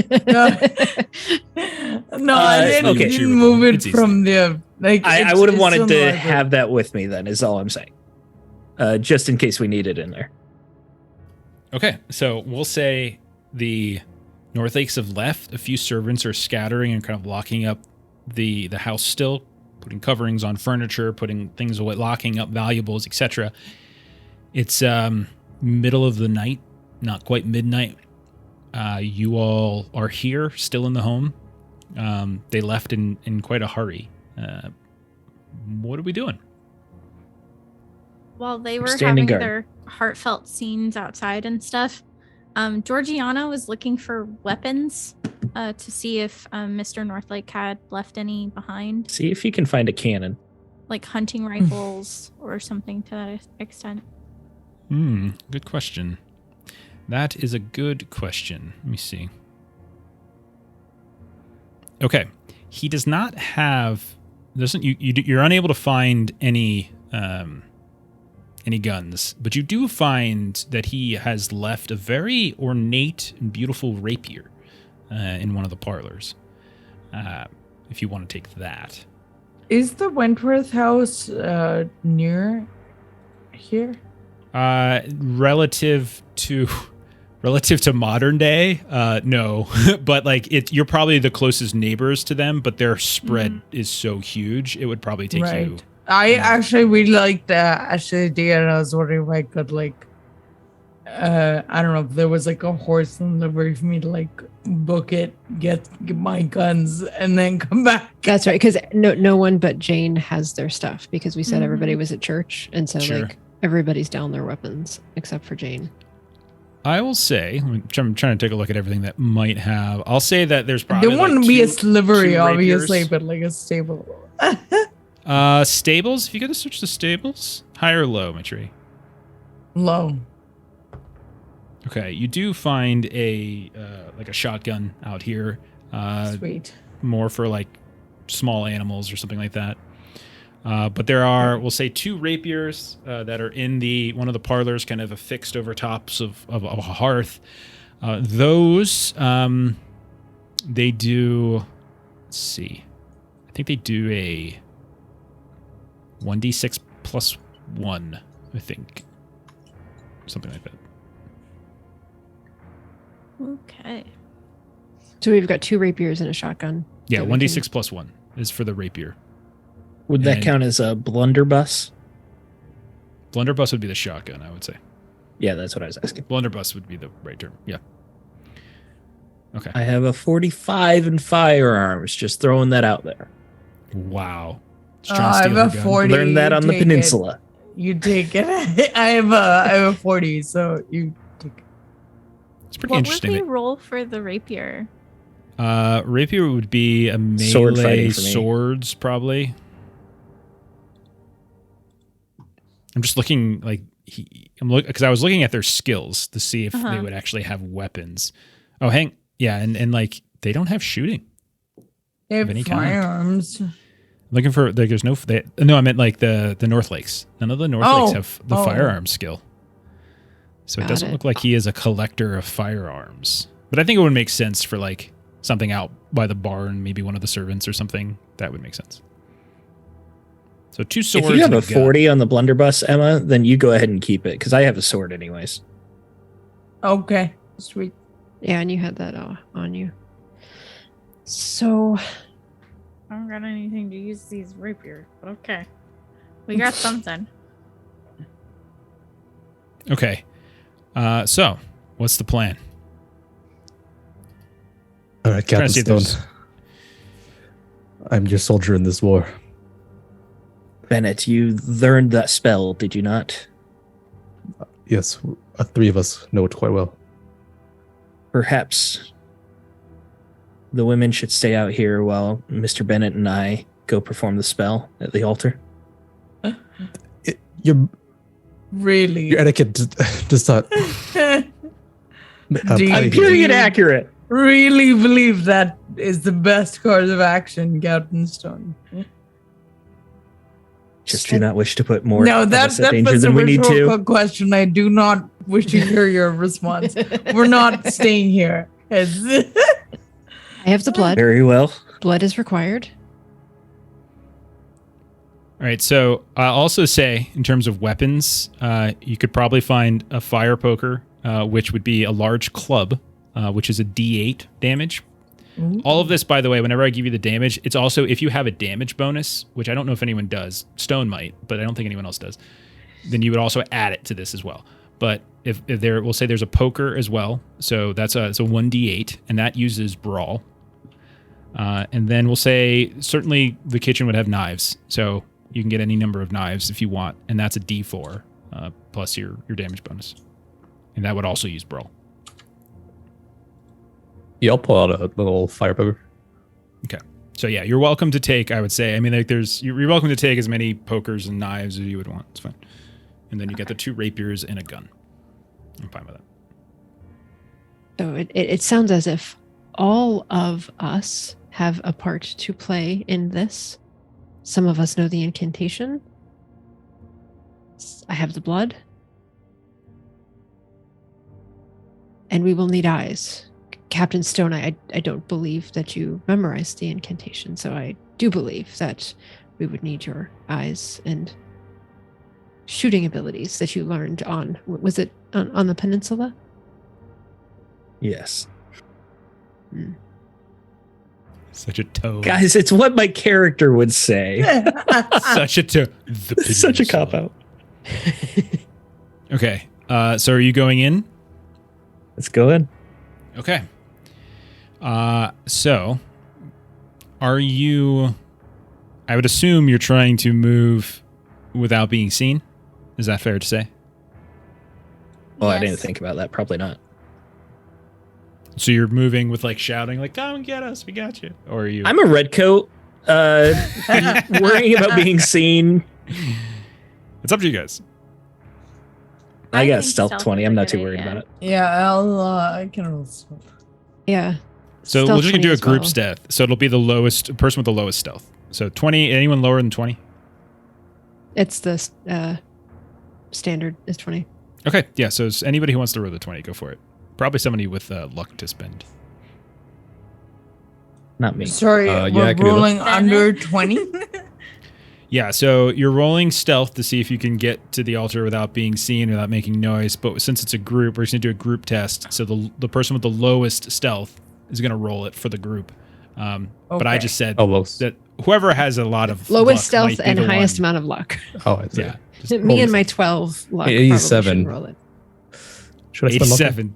You want to spend some? You want to spend 67 luck there, James? Ooh, that's a lot. You would still is have it, buddy. 30 left. What are you That's going to the drop end. my credit score a bit. Right, yeah, it's been 67. I love playing with law. So good. 67 luck for the even 20 here. Okay, so you just spent 67 luck, Oh, God. and I will say, man. that because you have spent it, you do manage to get to the altar once or twice. I'll say stone because you were looking at them prior. You see the shapes and the shadows sometimes moving about in the rocks, but you kind of time it, get everyone to crouch. You wait for them not to be there.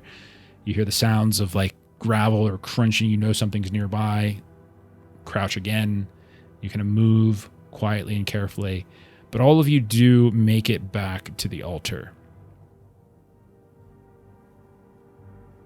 Now, so we're going to do the spell. Okay, so, all right. The spell, to cast it. So like you've learned how to do it, and you've never cast it before. So this is gonna be the first time you're casting a spell. So since it's the first time you're casting a spell, it does require a casting roll. So you do actually have to roll a check to see if you can get this off, and then we'll determine a few other things. So who's gonna cast the spell? Who are we gonna say is gonna be the person doing it? I've got some more luck to spend, guys. And I think you actually have points in occult, right? It's not. It's a Yeah. power roll, actually. I think. Oh, Oh, that's fine. Yeah, it's a power roll. I Hard have power luck roll. to I could spare, also- so Oh, what it's do power. I can roll power and I have luck to spare. Can you It's got to spend be luck on one of the... the. It's got to be one of the people who learn. I think who learned the Oh, spell. So there's my 3 mistake. of you. So I have an 80 power if it's just a regular power roll, but I have 12 luck. I also have an 80 power. I guess the math works because I have 12 luck and I need to hit an 80. Okay. Sure. Sorry. So who? What's the conclusion then? Who's casting it? Jane is casting it because she's got a power of 80. Okay. And I basically just have to roll something. I can't roll a 99. I think it's basically how that math works. Okay, so you're going to roll. It's going to be now the casting time. You know this is going to take a while. It's a very lengthy ritual. The casting time for the spell is actually an hour. So it's going to take a whole hour to perform this full ritual, go through the various incantations and the machinations that are described within the spell that Alistair had in his journal. Okay. You would need... So what we're going to do is roll your power, and it's got to be a hard test. So you have to hit the 50 it's hard. of your power. Yeah. Okay. Luck can be spent. Does that change the And- math at all of who should do it? Let's not overdo it with Okay. that. Let's just cast. Ooh. Jane's got no luck. Why is Jane? That's why casting she was spell? asking if it changes it. 'Cause Okay. I would probably cast it otherwise. With 1 luck to spare. Oh, jeez. So a hard power is a 40. I rolled a 51 and I had 12 luck. So I Okay. got 1 luck left. Okay. So what happens is as this ritual is transpiring, what is everybody else doing? Well, Jane is leading it. What is it? So everyone sort of just describe what you would be doing at this point. You know that there's dangers lurking. You know the spell needs to be cast. What was everyone doing? I would have my sword at the ready, and I would also be holding out the gem just in my other hand, ready to, like, I don't know if it would attract them, but I'd like to have the idea that it would, like, this has something to do with them. So I'm just trying to make myself a target away from the spell. Like, not really far away, but just off to the side and looking around. Georgiana would probably be crouched somewhere near Jane with Okay. like the incantation, like the page with her, just following and making sure that things are going correctly to like Okay. assist. So you're like aiding her. You're assisting her in Yeah. the spell casting. Sure. Emma or James, what are you two doing? James, go ahead. I'll just hide nearby, like Captain Stone, at the ready. Okay. So just hiding and looking. Okay. Yeah, I wasn't I've hiding. Got the gun out and keeping an eye out. James totally called out Captain Stone for hiding. So about halfway into your spell casting, Jane, Georgiana, you're there, you're casting, etc. Captain Stone, Mr. Bennett, Emma, Miss Wentworth, you three of you notice these moving shadows here and there, like some to your right, some to your left. You can see they're starting to swarm, and you can see that coming out from behind this edifice, these different rock edifices. You see that there are 4 of these creatures that are kind of... They look up, you kind of exchange a look with one another, and they kind of stare at the altar. They stare at you all, and they start to... Just like before, they're kind of like loping up, kind of curiously, but in a sort of threatening manner. They're not charging in. And they get maybe halfway between where they were hiding and where the altar is. And then you see them just suddenly like leap and break into a sprint as they start charging in at where you all are entrenched at the altar.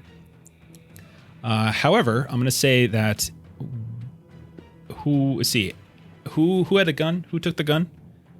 Emma. Okay. So we're going to do initiative here.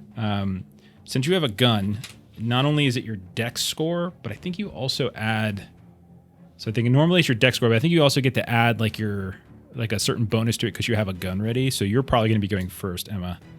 So whatever it is, you're gonna end up going first. Okay. But John or Stone and Bennett, what are your dex scores? 50. Okay. 70. Okay. So then Stone. Readied firearms go at Dex plus 50. Thank you. I knew it was a bonus. It was going to be higher than everybody else's. I just knew she was going to go first. So Stone would go at 70, and then Bennett would go at 50. Okay. And then Jane, you can't be interrupted. So you have to Sure. do the whole thing. I'll say Georgiana, though, you can. Like, you can, if you Okay. want to leave her, you're welcome to. So so what is your dex for this, Georgiana? 50. Okay, so you and James would kind of go on the same tier. Okay, so then they're going to charge in. 4 of them are going to start rushing at you from kind of 4 different directions, each of them kind of like coming from a different angle. They have a dex of 70, so they'll go right after Stone. Okay. Emma, you are up first. You see they've started to charge in. You can hear Jane kind of working her way through the various the various incantations. You can see her kind of laying out these different small gems that you've all had across the altar here and there. She's got the blood on the cloth of Elizabeth, like in the middle, and she's kind of working through this whole motioning. But you know that she's not done. Like, she still needs more time. And there's 4 of these things that are charging at you. Emma, what do you want to do? The one that's closest to me, I'm gonna take a shot at that one. Go for it. And that's my firearm score. It would be your firearm score. Yeah. Sweet. Okay, that's a 37 under 40. Beautiful. Roll your damage for that. So you're doing a blunderbuss? Yeah, so we called- 1d6 plus 1. I actually think it's just better for you. 1d6? Hang on. I think we said blunderbuss, right? I think it's actually better. Yeah. I think it's like 2d6 for the. Let me double check.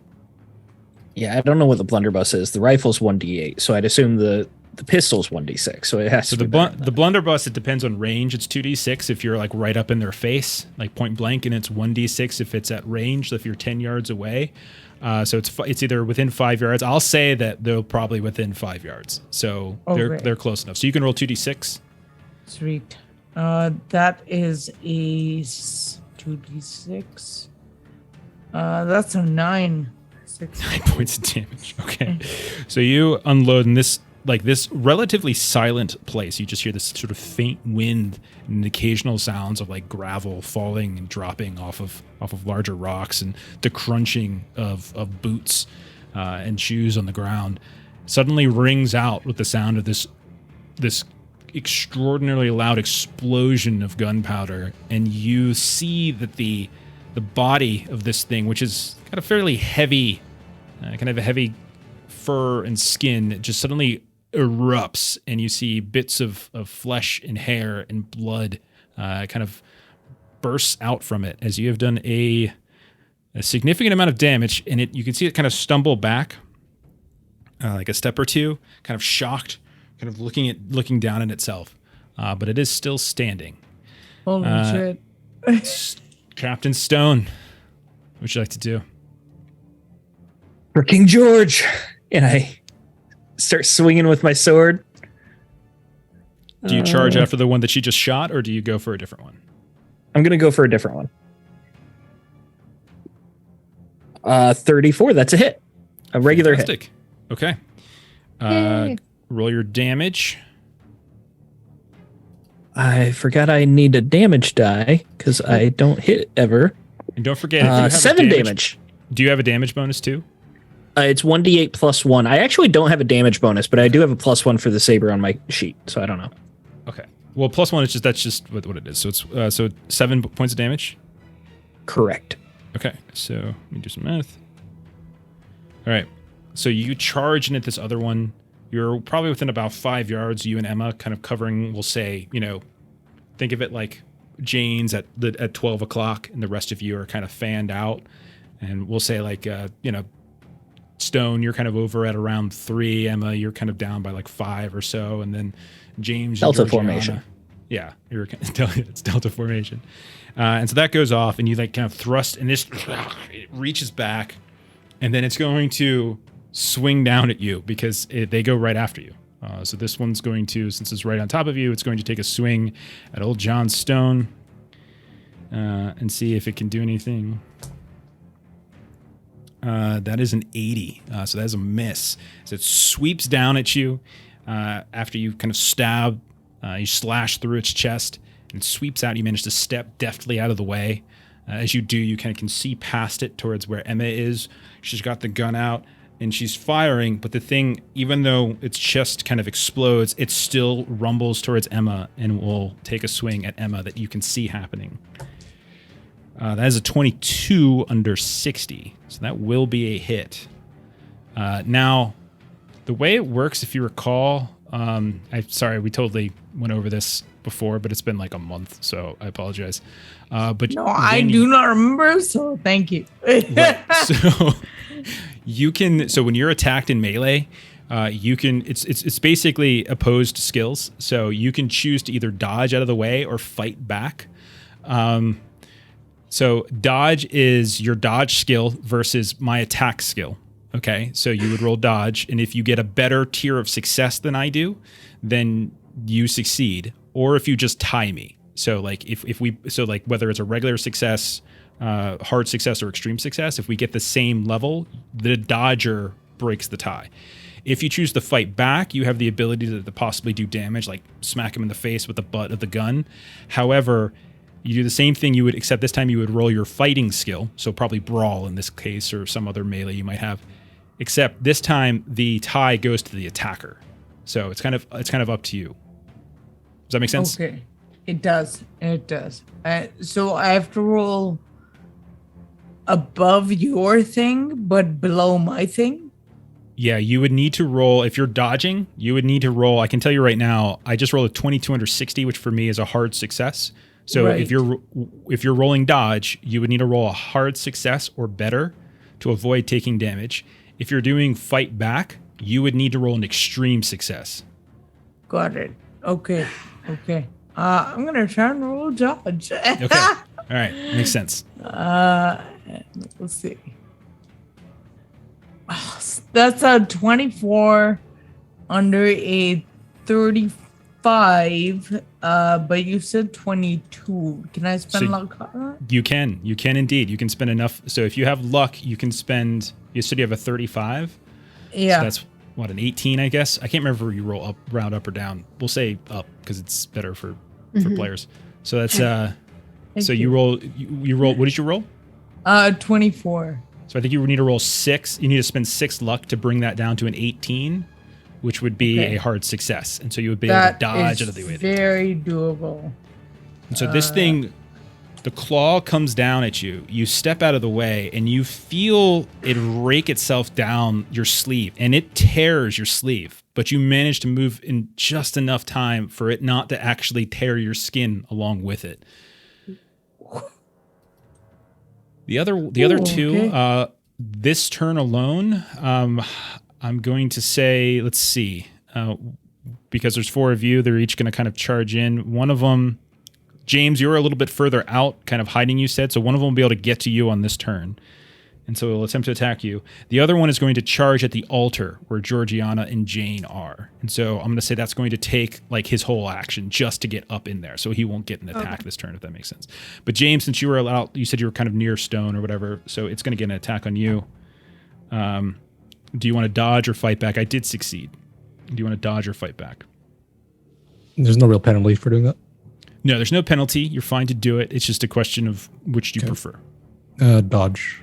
Okay, so roll your dodge. Double zeros is 100, so that's a rip. Okay, so that is, I rolled a 35, which is a regular success for me. And so you rolled 100, which is a critical fail. Yikes. So you are going to, unfortunately, Mr. Poet, you're going to take 6 points of damage as this thing comes up right through as you step out. What kind of weapon are you? I've got the fire poker. So you got the fire poker, and you see it coming at you, and you're like thinking about maybe of like blocking it, but then you just sort of dodge out of the way. But too late. The decision comes like a hair too late, and he manages to slash right across your chest. Okay, and then the other one just closes in, and it's now right up on the altar. It's right. It's not on Jane, but Georgiana, you can see it going for Jane. So then, did me holding that gem up do anything at all with these creatures? I'm sorry to tell you, it did absolutely nothing. I didn't think it would, but I figured it was worth the try. Sorry. Georgiana and Bennett, you can go, I don't care, whatever order you're the same. You're on the same deck score. So Oh, okay. yeah. Bennett, you can go. Yeah, I'm going. I'm running. You're running. Okay. Right, we only have the hit You points. didn't we were even fail given, a right? fear save You this only time. have the hit points you were given. Yes. Yeah, I'm out of here. You're running. Okay. But Are you running? Are you running for the portal? I'll do like in circles. Let's sort of use this as bait. Just have it chase me. Okay. You're okay. Serpentine. It's Why like don't- Zombieland where they keep looping around the car. Why don't you do like an intimidation check or something like that? See if you can, or to lure them away. Read them some of your bad poetry. Intimidation. Do a I have limerick. no skill in that. You should have a base We of 15. already tried dance Okay. battle. Why is it dance battle in my head? Did we do I do that remember last that. time? I did That's do the where dance Georgiana battle. did that. Yes, I did. I rolled a 47. If I Do you wanna spend 32, it'll drop me to 15, Would you like which is to all my spend- luck. Yeah, I'm gonna do it. Okay. So you will, in fact, draw one of them away from the altar, and it is chasing after you. Heroically, you run away. You are heroically running away, and one of them is chasing after you. Well done. Okay, Georgiana, there's now one that's kind of closing in on Jane. Yeah, what would you I'm like gonna to do? smack it. Okay, you step up to smack it. Yeah. Oh God. It's like Monty Python. Sir Robin bravely ran away. Oh, thank God. Okay, so I did get a regular success with my brawl. All right, I will. Obviously, I'm going to fight back, I think. So I'm going to do my return. I rolled a 31. Oh, so close to getting a hard. But no, there's a regular success. Tie goes to the attacker. And so, Georgiana, in this case, you're the attacker. So you will get to roll your damage. So go ahead and roll your damage. Let me roll a d8. And I got a 5. 5 points. Okay, so this is on Georgiana. Okay, got it. So this thing comes charging in, and you just leap out from like where you were like crouched down, like leaning against the altar, and you just lunge at it as it's going for Jane. It's like, and you just you get it right in its stomach, and it looks down Right and in she its mouth. swings. No, I don't think you get it in its mouth. It's a little taller than okay. you. It's these things are huge. They're like 8 feet tall. I think they're 8 feet tall. Yeah, they're like 8 feet tall. They're really, really huge. Oh God. Okay, so then we go back to the start then, because Jane, you continue to cast. If at any point you decide that you want to stop continuing to cast, you just let me know. But so far, one of them is now off chasing Bennett, where they're going to have their own little mini game. And the other three are still fighting. So Emma, one is right up in your biz. What would you like to do? Can I take a shot? Am I So able to take a shot? Yeah, so you should be able to. I don't think there's I think because of the gun you're using, I think the gun you're using, there's no issues with it. I think you're fine because it's actually specifically supposed to be within 5 yards for the so I think you're good. Okay, sweet. How does reloading work? I think it's an action or something. Jeff, do shit. these have multiple attacks or do they have single attacks? Yeah, that's The horrors good that are question. attacking you, Yeah. Oh. one per round, one claw per round. Okay. So there is potentially an outnumbered benefit if folks want to like team up. Then any subsequent attacks made on the same victim in the round gets a +1 bonus die. So there That's is good actually to know. benefit Thank to you. targeting. Okay. That's really good to know. If reloading is an action, Don't worry I about need it. to? Just fire. Oh, okay. Yeah, I'm not really. I don't. We very rarely do the reloading thing. Like we always tend to just assume it happens. All right, sweet. That is perfect because That's not how it worked on the peninsula. Okay. It's like tracking arrows. It could be Yeah, fun. I just Yeah. Just never really. Yeah. I've never felt good about taking a reload action in a game. Like I'm gonna do my turn. This is super exciting. You guys ready? I'm gonna pull back the chamber. and I'm going to pull out a new bullet, and I'm just going to slide it right in, and you're going to hear, look how freaking heroic I am. So yeah, I'm just hand wave that stuff. Roll your I attack. like reloading. Okay. Well, and it's like the powder and like all the stuff. Yeah, it's very involved in this one. I mean, we'll say there's more than one shot. And I think it's fine. I said I can look it up. I'm sure. It's I don't a want to. 12. It's not bothering me. I'm just 40. saying don't diss it. Okay. 12 under 40. Let's see. Can I dodge this, Melissa? Do you remember? I think I can dodge this, right? I'm getting this confused with Hunter. That's the problem. I'm getting like the dodge rules and stuff because it's also. Yeah. So what would prevent you from being able to dodge? Oh, this isn't a melee attack. She's range attacking. Never mind. I'm sorry. Okay, yeah. Roll your damage. It's a 10. Describe your kill, Emma. Hey. I think it's it's reloading with one arm and then shooting and then it's very unsophisticated. It just kind of explodes and covers me in viscera, in eldritch viscera. There's like this hole in the torso, and you look through it, and there's Stone on the other side, struggling with it. And we'll turn to Stone. Stone, you hear the sound of the shotgun, the blunderbuss go off once more. You look over, you see this hulking body just flop to the ground. You see Emma covered in blood, in fur, in gore. And you are toe-to-toe with one of these things with these long, they're very long claws. Don't forget, like Wolverine-like claws. What would you like to do, Stone? I look over at her in amazement. How'd she reload so fast? And then I swing my sword at the one next to me. Okay. A 6. That's definitely 5th for me. Okay.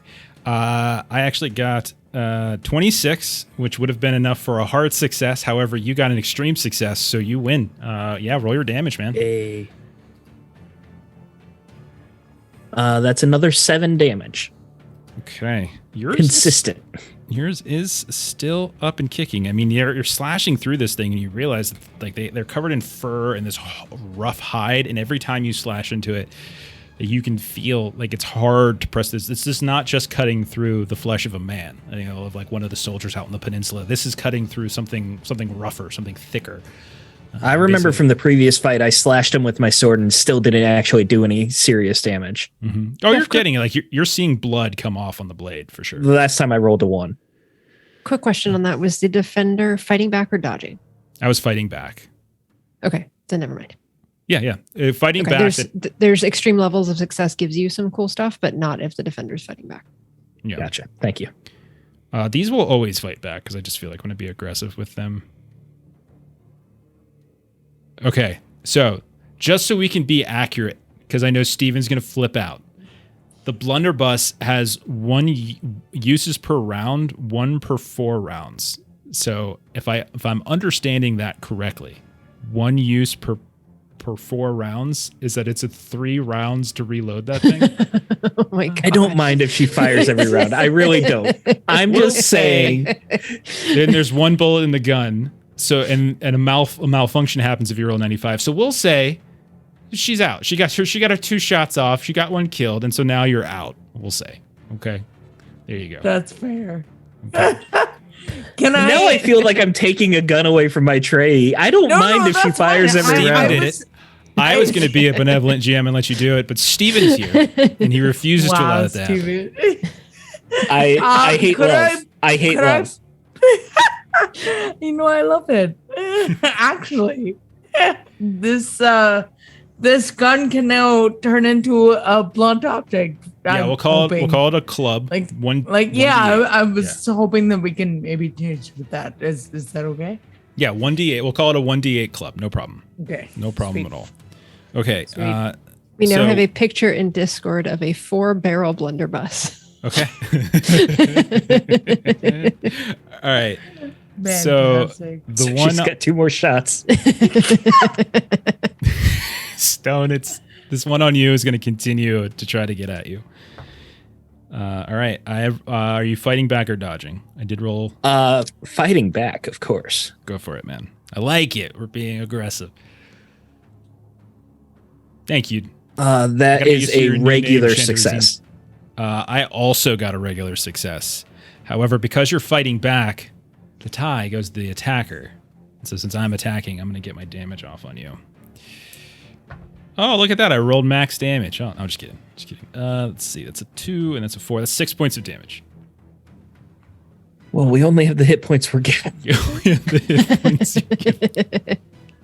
It's the Yeah. the other one, the one up by Georgiana, is going to swing at Georgiana.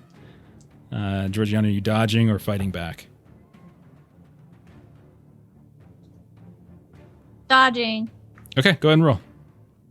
Man, I'm rolling a lot of in the 30s I'm tonight. scared. Ooh, I got a 30. Okay, is that a success for you? No. Okay, you want to I spend just luck? need to spend 5 luck to hit it. Go ahead and spend that luck. I rolled a 36 under 60, which is a regular success for me. But if you spend that luck, you're able to dodge out of the way and avoid that damage. And then the other one's going to chase after James Bennett. So I don't know how we're going to do this long. You're running. It's chasing after you. It wants to hurt you. So we're going to treat this as our own little like kind of sort of mini chase scene between the two of us. I like So it. So it's going to be constant oppose rolls, and I'm going to say like we're going to get to 3. Like whoever gets to 3 first, like if it gets to 3 successes, and we'll count like hard and extreme as like extra successes, right? If it gets to 3, it's going to catch up with you. So as it's chasing after you, describe what you're doing and what skill are you using to try to elude it. Be creative, do whatever you like, and I'll roll something on its side too. Yeah, me bleeding out.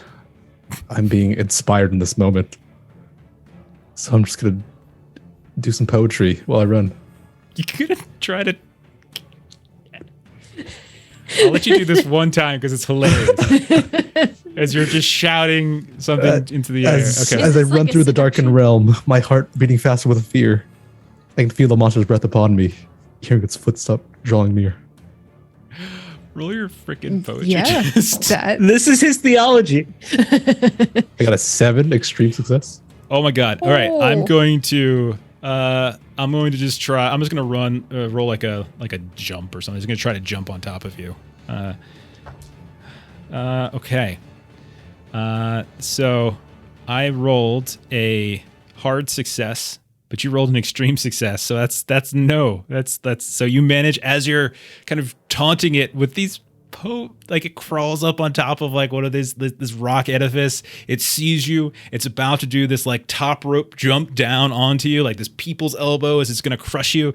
And you shout out some words, and it kind of makes it stumble for a second as it's confused, like as you're shouting out such beautiful poetry, and it slips and it kind of falls, and you're able to dart off again, continuing to keep this one at bay.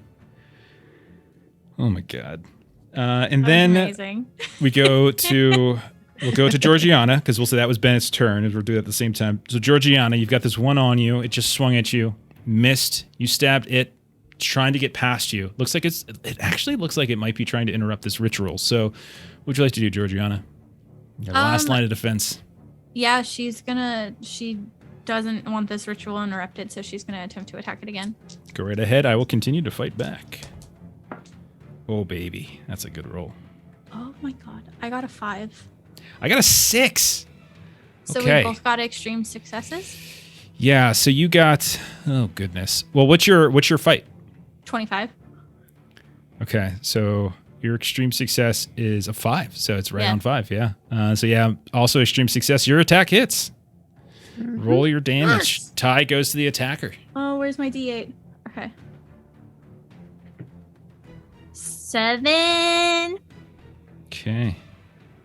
So, Nice roll. I'm trying to do my math here. Because it's got an armor. I'm trying to adjust for the armor. Got it? Okay. Okay, it's still up, but you're kind of like you are much smaller than it, and whether you mean to or not, it's allowing you to sort of dodge around and kind of stab at it here and there. I'm like and you do. I'm like a little hobbit going for your ankles. You know? Oh God, no! I hope not. Okay, you're gonna win. All right. So we'll go back to the top of the round. Emma, well, you're still at the top, but you've got you're out of shots. You can see that Stone is kind of dueling with one. Bennett is letting one chase it away from the altar. You see Georgiana struggling and dodging around one that's just like constant near misses. Like if one of those claws catch her, your sister. But she seems to be trying to protect Jane. So what does Emma do in this situation? I'm running to help Georgie. Jane, can you remind me, is there an outnumbered bonus? Yeah. So basically, it would be on the second, like any subsequent attack in the round.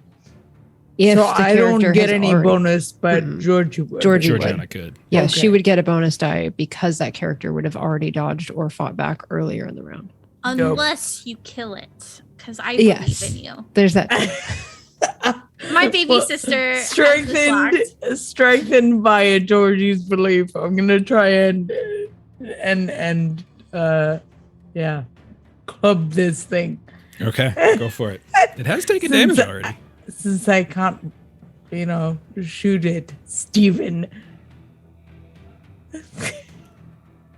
I tried to say we could do 4 barrels. No, it's too late. Jeff said no. Sorry. It's okay. I'm just too late. teasing. I'm just teasing. It's fine. Let me just roll. That is son of a bitch. That's a 55 over my brawl, which is 25. But can I spend 25 luck to? Yeah, you can hit spend it? luck to get an XX. Yeah, I'm still gonna fight. I am gonna fight back though. So let me. Yeah, roll it just mine. might not succeed depending on how well Okay. they roll. Okay. I rolled a 7. Can I rolled a 17. So Okay. I'm going to be. That's gonna be a hard success for me. okay. So for you to succeed, you would need to spend enough luck to get a hard success. So what did you do that? Yeah. What is your brawl? 25. If it's 25, so you need to spend. So- You would need to spend enough luck to get your roll down to Yeah. like a 13. So I need to spend like 34 luck, which I can do. Okay. Do it. So that Okay. is what I'm doing.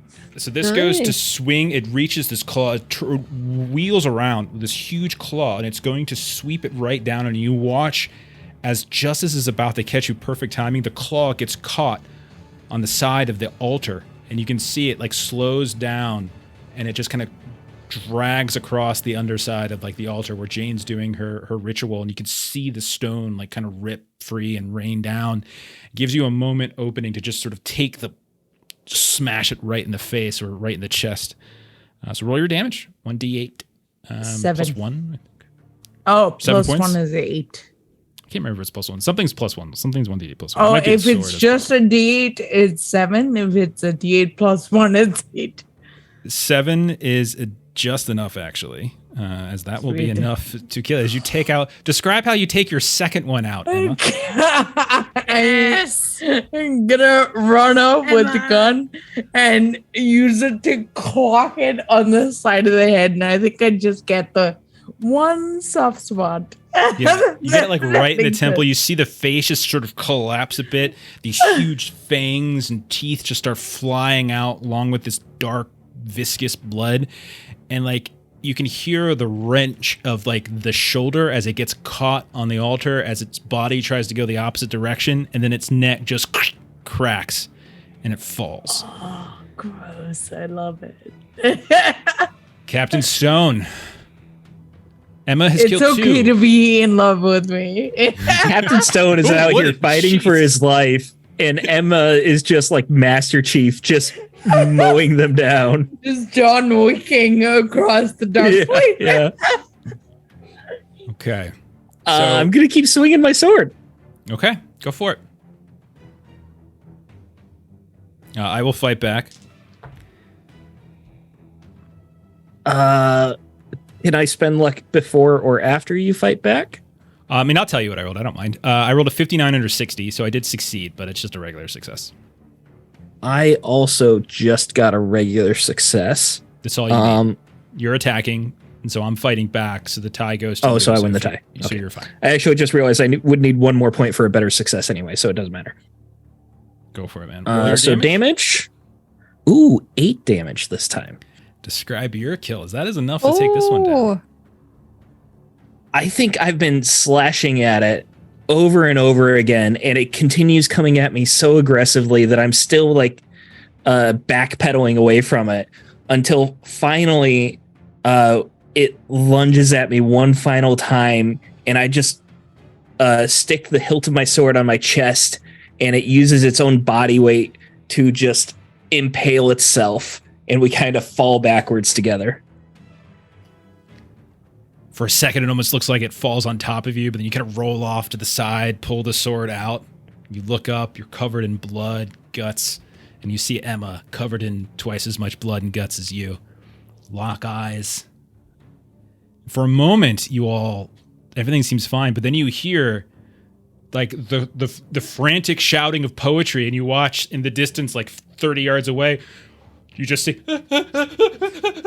as he's running across, going through the various sonnets he has, and there's one chasing him. You also hear in the distance like this howl, like, and it's kind of echoed from the other side too, and it's echoed again, and you can hear just this sudden cacophony of answering of calls as there seem to be more kind of closing in on your position. Can you move and attack on your turn?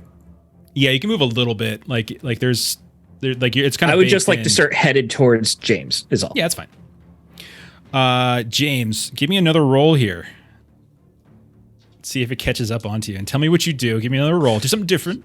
Yeah, it hit me earlier, so my shoulder's been bleeding, soaking my right arm, my coat. So I start stripping that off, and I'll try and throw that into its like face or distract it. Okay, that sounds amazing. Roll. I mean, you could do a brawl if you want. You can just roll your melee brawl. I'll also just take a. How they don't have about athletics, do they? Etiquette? That is not. As I came into their home, and he didn't really offer to take my coat, so I'm just teaching him. I will let you roll. Rude. I will let you roll a regular dex if you just want to roll a dex to try to quickly get it off. That'll give you. Yeah. I love it. Shutting down the creativity here, Jeff. 22 for a Who hard had the success. yes and? I learned it from watching you, Steven. Okay, that's fair. That's fair. How did you do? 22 hard success. 22 hard success. Son of a bitch. I did roll a success on trying to tackle you. However, your hard success is better, and so it looks like it's about to reach out and kind of grab, but you manage. It grabs onto like the shirt, and you just kind of quickly unbutton it, and like the sudden like release of it gets right into his face, and it kind of stumbles, and you just hear a skid, and you look back, and you see it just kind of skids along the ground for a few feet. The shirt's in its face. It just sort of rips it off. It kind of peels it apart like that beautiful shirt, which you probably got from one of the shops within town. And then it kind of gets up, looks at you, and just clambers up and starts chasing after you once more. Okay. At this point, since the other three are dead, Jane, you've passed your check. Now, one other thing when it comes to casting the spells, it has a magic point requirement, and I would say since you're the one casting it, you would have to spend the magic point requirement. However, other people, if you're there, those of you at the altar can also contribute to this. You would basically, since you guys did so well on rolling when you were kind of learning the spell and stuff, you know that there's something about the spell that's like, it'll close the portal, but like, there was some uncertainty about how long it would close the portal for. Like, does it just close it for a year? Does it close it for 20 years? Does it close it permanently?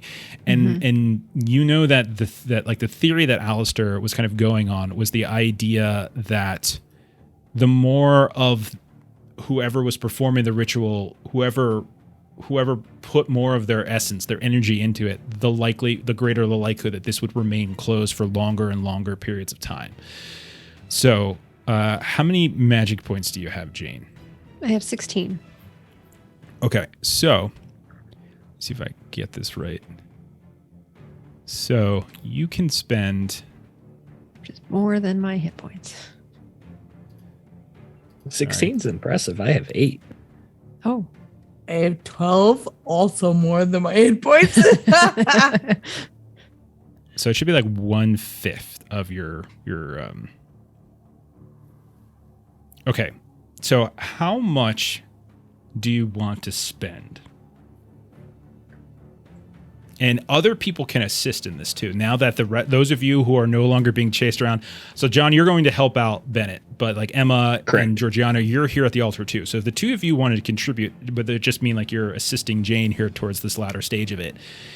How much would you all like to spend? Like, is this going to be a per round thing, or just like how? I'll say this. You know what? I'm just going to tell you. Okay. So it's 20. You got to spend a total of 20 magic points for 100 years of safety.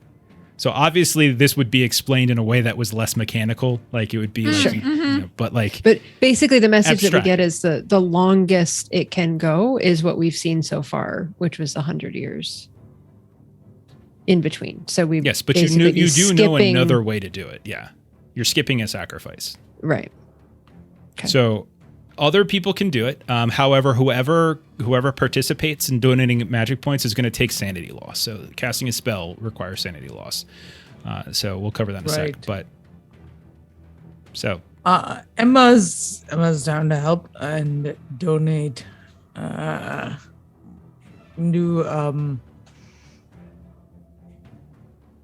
the fuck do I need? I'll do 10 of 12.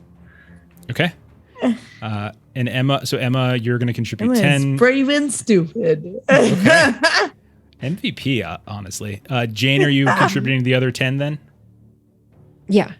Okay. I could do 5.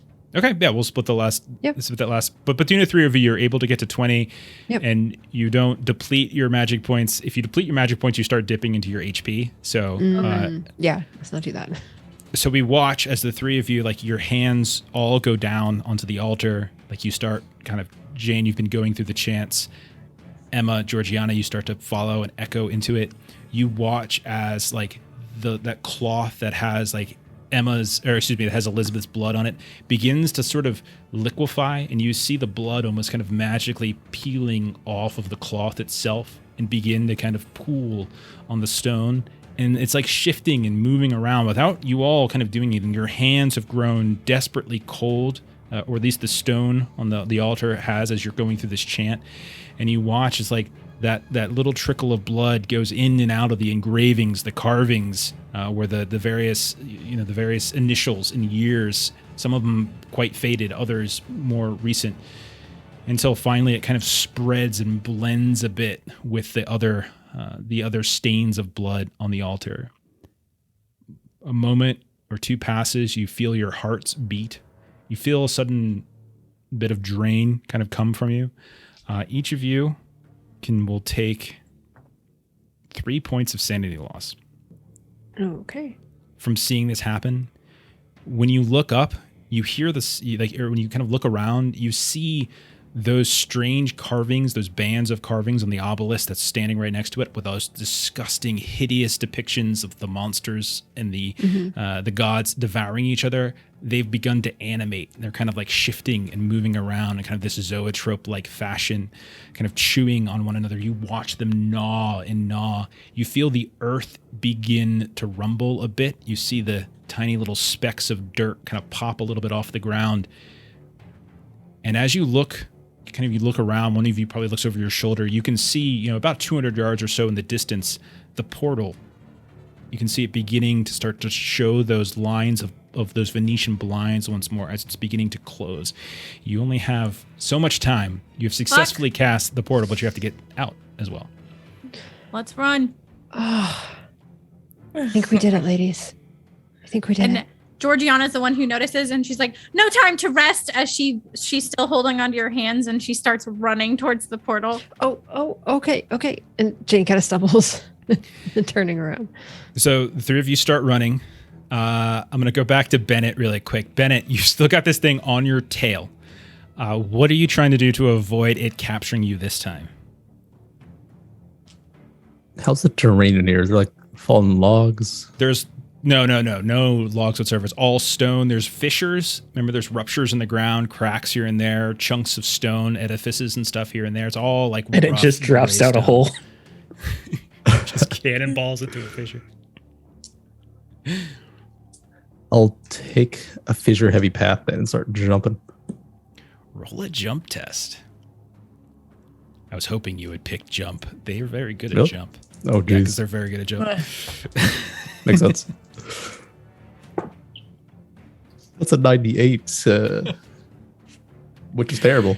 You want to push that? Oh yeah, what does It's pushing actually entail? I think would be a crit fail at 98 probably. What's your jump? Would it be 20? No, I think it's fine. It depends on what you're trying to hit. I think if you're like 50 or older or over, the crit range is 95 to 100. But at a 98, I think you're okay for a 20 skill. You want to push? Yeah, let's push. Just understand, whatever. if you push, something bad will happen to you if you fail this. Yeah, okay. Something bad going to happen now if he fails this? Yeah, I but push. not as bad. Something very, very bad will happen. Like okay. the just reroll? consequences are significantly dire. Yeah, it's the same thing. You can- I'm coming to help you, Bennett. Don't forget that. I'm pushing. Okay, No one's done this, right? go for it. I think Melissa did actually at one point, but yeah. I got an 81. Oh 81. no! Do you have enough luck to? Can I take a loan? No, you cannot take a All loan. Whoa. I have 0. Oh no. Stone. Oh. You're chasing after the creature that's chasing Bennett. And you watch as Bennett runs up next to this fissure and tries to leap across it. And he vastly overestimates the strength of his calf muscles as he doesn't reach the other side and goes stumbling down into the fissure, taking 2 points of damage from the fall, Bennett. He's used You to see- jumping out windows, not across chasms. The creature that's chasing after him like stops, comes to a stop at the edge and looks kind of momentary, like it's trying to figure out what it wants to do. Bennett, you look up, you're about 10 feet down and you look up and you can see this thing kind of staring at you. It's very dark down here. You've landed, your bones are kind of aching, you're bleeding, your shoulder's killing you. Stone, what would you like to do? I am trying to Stone. just lower my shoulder and just tackle the creature. Okay, not into the fissure though, I would imagine. No, like Do you- away from Bennett is my goal. Okay. All right. Go ahead and we'll say Brawl? Brawl is fine. I will Like you're give you tackling like up and over the fissure? I'm just kidding. Just imagining the flying through the air, landing on top. Stone, I'll give you a bonus die for this because it's been laser focused on Bennett this whole time. It hasn't even seen you kind of run up on it. So you can take a Bonus die is the D10s, right? extra D10. That's good. I needed that. It went from a failure to an extreme success. Okay. I succeeded, but it was not an extreme. So you managed to tackle this thing away. And so Bennett, as you're watching, you're looking up and you just suddenly see like this red coated arm like rip underneath this thing's stomach and just tackles it off to the side. All of you hear the sounds now of those howls once more, those like strange kind of half bird, like half bear roar echoing. Emma, Georgiana, and Jane, since you two are kind of unencumbered as you're running back towards the portal, you can start to see off 30 yards this way, 40 yards that way, more of these creatures beginning to sort of converge on your location. So you've got, this is the issue. All of you can see this. We'll say Bennett just fell in a fissure. Stone, you just tackled one of them. The portal's is getting ready to close, and there's more of these creatures closing in on you. I'm going to treat this like a skill endeavor, basically like a skill challenge. Everyone tells me what you're doing, and we'll kind of narrate what happens. If you fail, something obviously bad could potentially happen. So whatever order we want to go, how are you contributing to this? Can Bennett get out of the hole on his own? We can find out. Yeah, I'll see if If it looks like it's too deep, I would help him. Is all I'm saying. You do have there is a climb skill, so if you want to climb, and I think the default is 20, so even if you don't Yeah. have any extra, you at the very least have a 1 in 5 chance. climb Could I find like hidden handholds or hidden branches? Roll spot hidden. Or survival if you have survival. I don't know if survival 85 actually failed. Regency. You don't see any extra handholds in the foothold, so you just have to just kind of raw climb this up. Let's raw climb it. I'll attempt that. Okay. 68. Fail. Okay. Oh my gosh, what happened to your dice rolls? Though? I ran out of luck. Crawl up, slip, crawl up, slip. That's why he keeps his luck max. You hear the sounds of Bennett maybe calling for help. Stone, he doesn't seem to be making it up on his own. You, Stone, have tackled. You're like rolling around the ground with one of these creatures. So Stone, Jane, Emma, Georgiana, what are the four of you doing?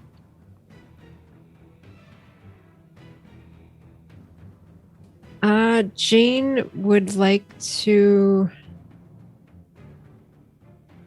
just try to help him out. Just try to kind of lay down, throw the hand over. Okay. See if she can reach. We could just do straight strength, I would say, for this. Okay. Actually, surprisingly strong. And that is a success. 46 under 60. So, John, as you're getting up from tackling this thing, you hear James call out. You hear him fall. You look over. You're maybe thinking of maybe going to help, but you see James suddenly slide into view, reach down into the fissure, and James, the hand comes down and starts pulling you up. So Stone, Emma, and Georgiana. Go ahead, Morris. Since this one's on the ground, I'm just gonna whack at it with the thing to try and help Stone. It'll fight back though. If you're gonna attack it, it'll still try to fight back at you. Okay, fair. Can we do that as a team to like get thrown up? I'm setting you up to get that extra if you hit it next time. Speed. Sure, like if the two of you go to converge and like now there's three of you on top of this creature, sure. So Georgiana, you go first, and then Emma will get a shot, and then extreme success. I also got extreme success again. I rolled a 3. Okay. Nice. But that's not good enough. I rolled a 7. Nice. Roll your damage. Oh, okay. I thought this was the one where I didn't. I got it mixed up. No, you're attacking. So Ty I got goes a to the 6. Okay, 6 points of damage isn't enough to take him out, but you do start like stabbing as you're rolling, as you're on top of him.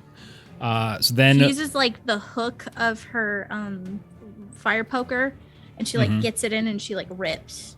So Emma, you can go ahead and do the same thing if you wanted to just kind of go up and try to beat at this thing. Treat. What's the bonus I get? It's a bonus die on the attack. I'm so sorry. Could you remind me how that works? It's an extra D10. It's an extra, yeah. And so you take the better of the two for your tens digit. Got it. Okay. That is a 27 over a 25. But can I spend 2 luck to get to the 25? Yes. And I rolled a 70, so that's a fail for fighting back. So you can go ahead and roll your damage. Sweet.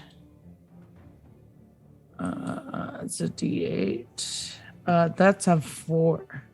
4 points. Okay, it's not enough to kill it, but you two are beating away at this thing. Stone, you just got off the ground. You see the Wentworth sisters come whirling in, stabbing, smash it. Emma's covered in blood. I can't let them fight it on their own. Okay. So I take my sword and I start stabbing at it as well. Okay. And I think, does he get 2 bonus die, I believe? Because No, it's just all one. attacks get 1 bonus die. Okay, so there you go, John.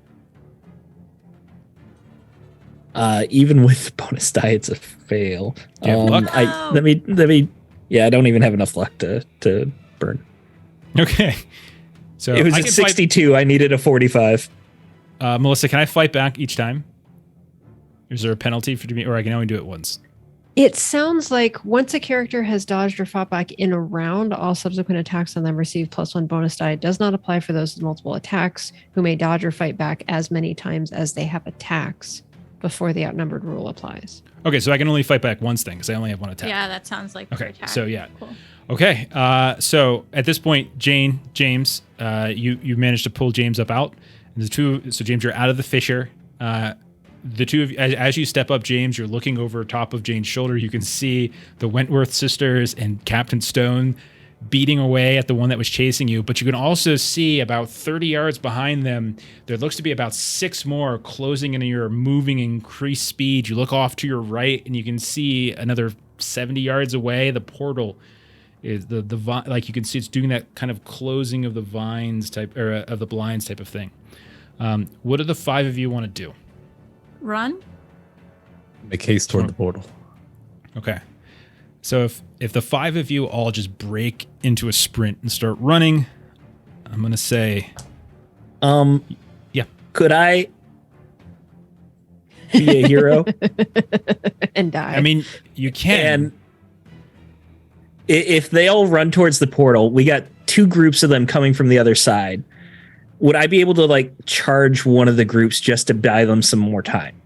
Whichever group is closest. The portal's gonna close. That will be the thing that keeps them I am a soldier in His Majesty's army. It is my duty to die for my country. If that is what you would like to do, you are welcome to do so. Your country. Yeah, that's what I want to do.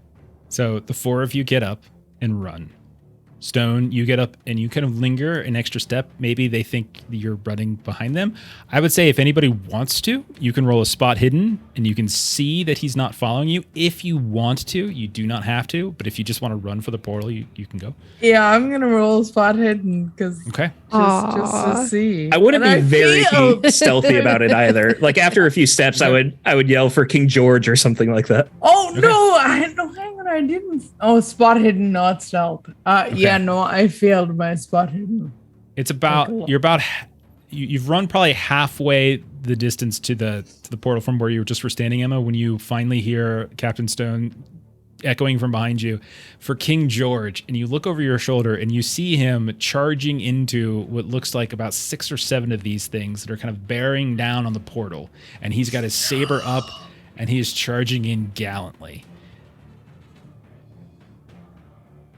I am shell shocked, and I probably need to be dragged out of the portal. I Okay. imagine we're holding hands, and I will drag your ass Yeah, to the portal. I think George No rule is dragging necessary. me out. We'll say we'll just play this out narratively as Georgiana, like you see Emma like kind of pulling, like you feel her suddenly tug on your arm, you see her stop, and then you see what's going on with Captain Stone, and then it's like all kind of adrenaline and quick, and you just start dragging her through. James and Jane, do you do anything in particular, or you just run for the portal? I'll remember his name, then I'll run for the portal. Jane will, Immortalized in sonnet. Jane would like to run to the portal and turn around, take out her pistol, and yell, "Captain, get through here. Everyone is through." And so she'll kind of be like holding out her pistol and she'll shoot things chasing after him if he actually comes running this way like an intelligent person. Well, Emma, Georgiana, you climb through. James, do you climb through the portal? Yeah, I'm going through. Okay, the 3 of you flop down to the long corridor. You can see the furniture is all scattered about from where you had moved it. Stone, you're charging in for king, for country. I understand. And then you hear Jane shout at you. Does it dissuade you at all? It does make me feel a little foolish if everyone's safe and I'm charging to death. You are You indeed. kind of ruined it there for me, Melissa. But now I'm going to look like an idiot if I just start turning around. They're all safe. They're all safe. You can run now. They're all safe. I start running Emma, that way and then yell just for loop back. Just skating right as I'm about to beat him. To be fair to Captain Stone, if they get to the portal in time before it fully closes, they can hop on through. So there is. There still we that to go. consider. Thank you, Jeff. Thank you, You got it, Jeff. buddy. So I'm gonna buy some time. I'm gonna keep going. We're gonna kill him. Come on. Okay. So you go charging after that, and you just throw yourself, and claws are raking down you left and right. You just feel your arm, blood goes flying off. You slash wildly. You see a tuft of fur and skin just fly. And after a moment or two, Jane, you realize you can't even see Stone anymore, as like they've surrounded him and they're just swinging down. But you can still hear him kind of shouting various huzzas in between that shooting, just indiscriminately shooting my pistol. Okay. And then after the one shot, what do you do? Do you go? Do you go into the portal? I continue Yes. yelling and verbally berating him for his choices, and then I go through the portal. You go through the portal. 20 seconds pass, 30 seconds. You can see the portal is closing. What is the last thing they see, Captain Stone, as you are unable to get back to the portal in time, as the portal closes in its entirety? What was the last thing they see or hear from Stone? You don't hear anything, but like Jeff said, you can't even see Stone because there's a mass of creatures around him, and they're just like building up, until finally you see his sword slash one more time straight up. There's an arc of blood, and then the sword just kind of like falls through the mass, and you just see his hand holding the sword hit the ground. A few moments later, heartbeats, and the portal closes. All of you are covered in various sundries of blood, gore. Captain Stone is not with you. Kind of mess around with the wall a bit. You can't go back through. Like, it's fully solid. Out of breath and pain. He's gone. Do any of you do anything? Georgiana just pulls Emma in for a hug. Is the portal closing at all? Portal's closed. It's closed. Okay. Just let out a sigh of relief. So we'll say, once like the adrenaline kind of starts to wear, some time passes, you hear there's no sounds of the servants as they've left. It's just an empty house at this point. And it looks as though the danger has passed. You've managed to take out the creatures, close the portal. The Northlakes have survived. Stone, unfortunately, is trapped on the other side, likely dead. And so we'll say some time passes, right? So the winter continues. The heavy snows start to come in. Skies get very dark. And so as we kind of close down our scenario, I'm just going to say, let's do a little mini quick epilogue for each one of your characters. Like, what do you do over like the winter and into spring? Like, what is it? What are the next few days or weeks? What is it you're doing? Like, what is it? How does this arc of the story end for you all? So after sort of quietly cursing Captain Stone for his poor choice and dying right in front of us and trauma and all of that, when she gathers herself and she's gonna, kind of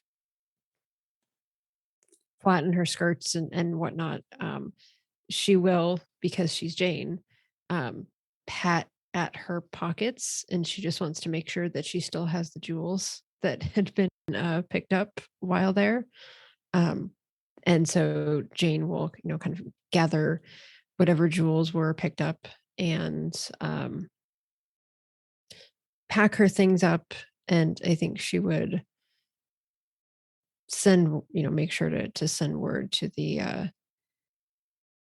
Northlakes that their intruder has been taken care of, and she would go to the Haverings and kind of go on to her next grift.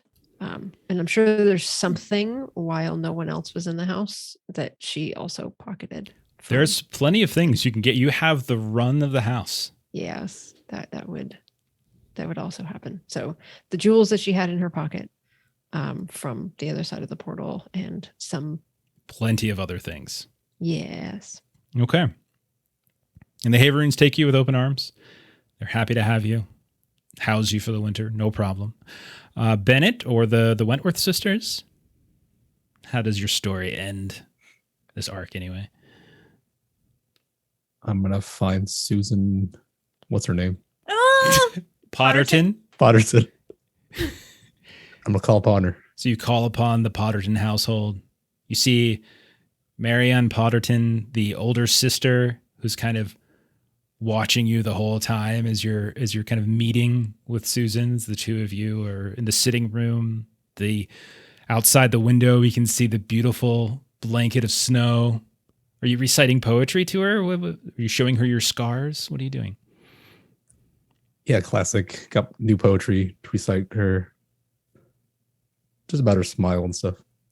Okay. And a few times you see like her younger siblings, some of which are like 12, 13, kind of sneak in. Suddenly you hear giggling from behind a couch from time to time. And like the sibling rivalry happens as she shouts them to go away. And Marianne kind of comes by. Remember, she doesn't have a mother, so Marianne's like her mother figure. But you get some reluctant nods of approval and smiles and such. And we fade from that with Bennett continuing. You were supposed to immortalize Stone in a poem. Who? Yeah, I'll put it on his tombstone. Who? And then let's go to the Wentworth sisters. How does it end for the Wentworth sisters? Emma. Georgie, go ahead. I think Georgie's easy, right? We know Georgiana's. Oh yeah, Georgie's gonna be courted or called upon Go get a by slushie. Ashton. Slushington comes to the Wentworth Manor several times over the winter months. Oh man. Almost, And then- almost in a sort of a shameful way. Like, Yes. come now, Mr. Ashton. And then once springtime hits, it seems kind of rushed, but they do have like an early spring wedding. That is very rushed, but yes, Yes. indeed. And it is, we'll say maybe it is the kickoff to the ball season for next year. As we start off the season of revelry and balls with a wedding between Georgiana Wentworth and Mr. Ashton Slushington. Okay. And then finally, Emma Wentworth. What happens with Emma? A few things. One is that a couple of days ago, even when all this started, she was really tired of always being compared to Georgie, having her accomplishments compared to Georgie, and she had concluded that really all that she had going for her were her looks and her vivaciousness, and so she was really keen on getting Georgie out the door so she could, wrangle the few good years she had and start courting men or being courted appropriately. And but now that a few things have happened in a short time, the key thing being that she no longer has to worry about Georgiana, being a shameful spinster, having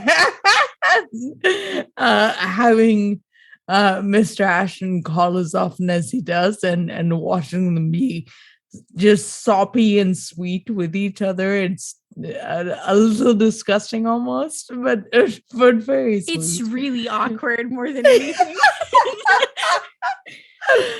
But she has learned about these things beyond their realm, and something compels her to start trying to find out more about it. So she spends the winter months not seeking courtship, but trying to learn more about the dark realm and perhaps open a portal to see if Captain Stone is still on the other side. So the last thing we see is like an image of like Emma by like lantern light at a desk, tomes kind of opened, reading. We see like the fading, like evening light is kind of drifting down. We can see in the distance like Pendlehaven Woods, that wooded area between where the Wentworth Manor and where the Northlake Manor rests.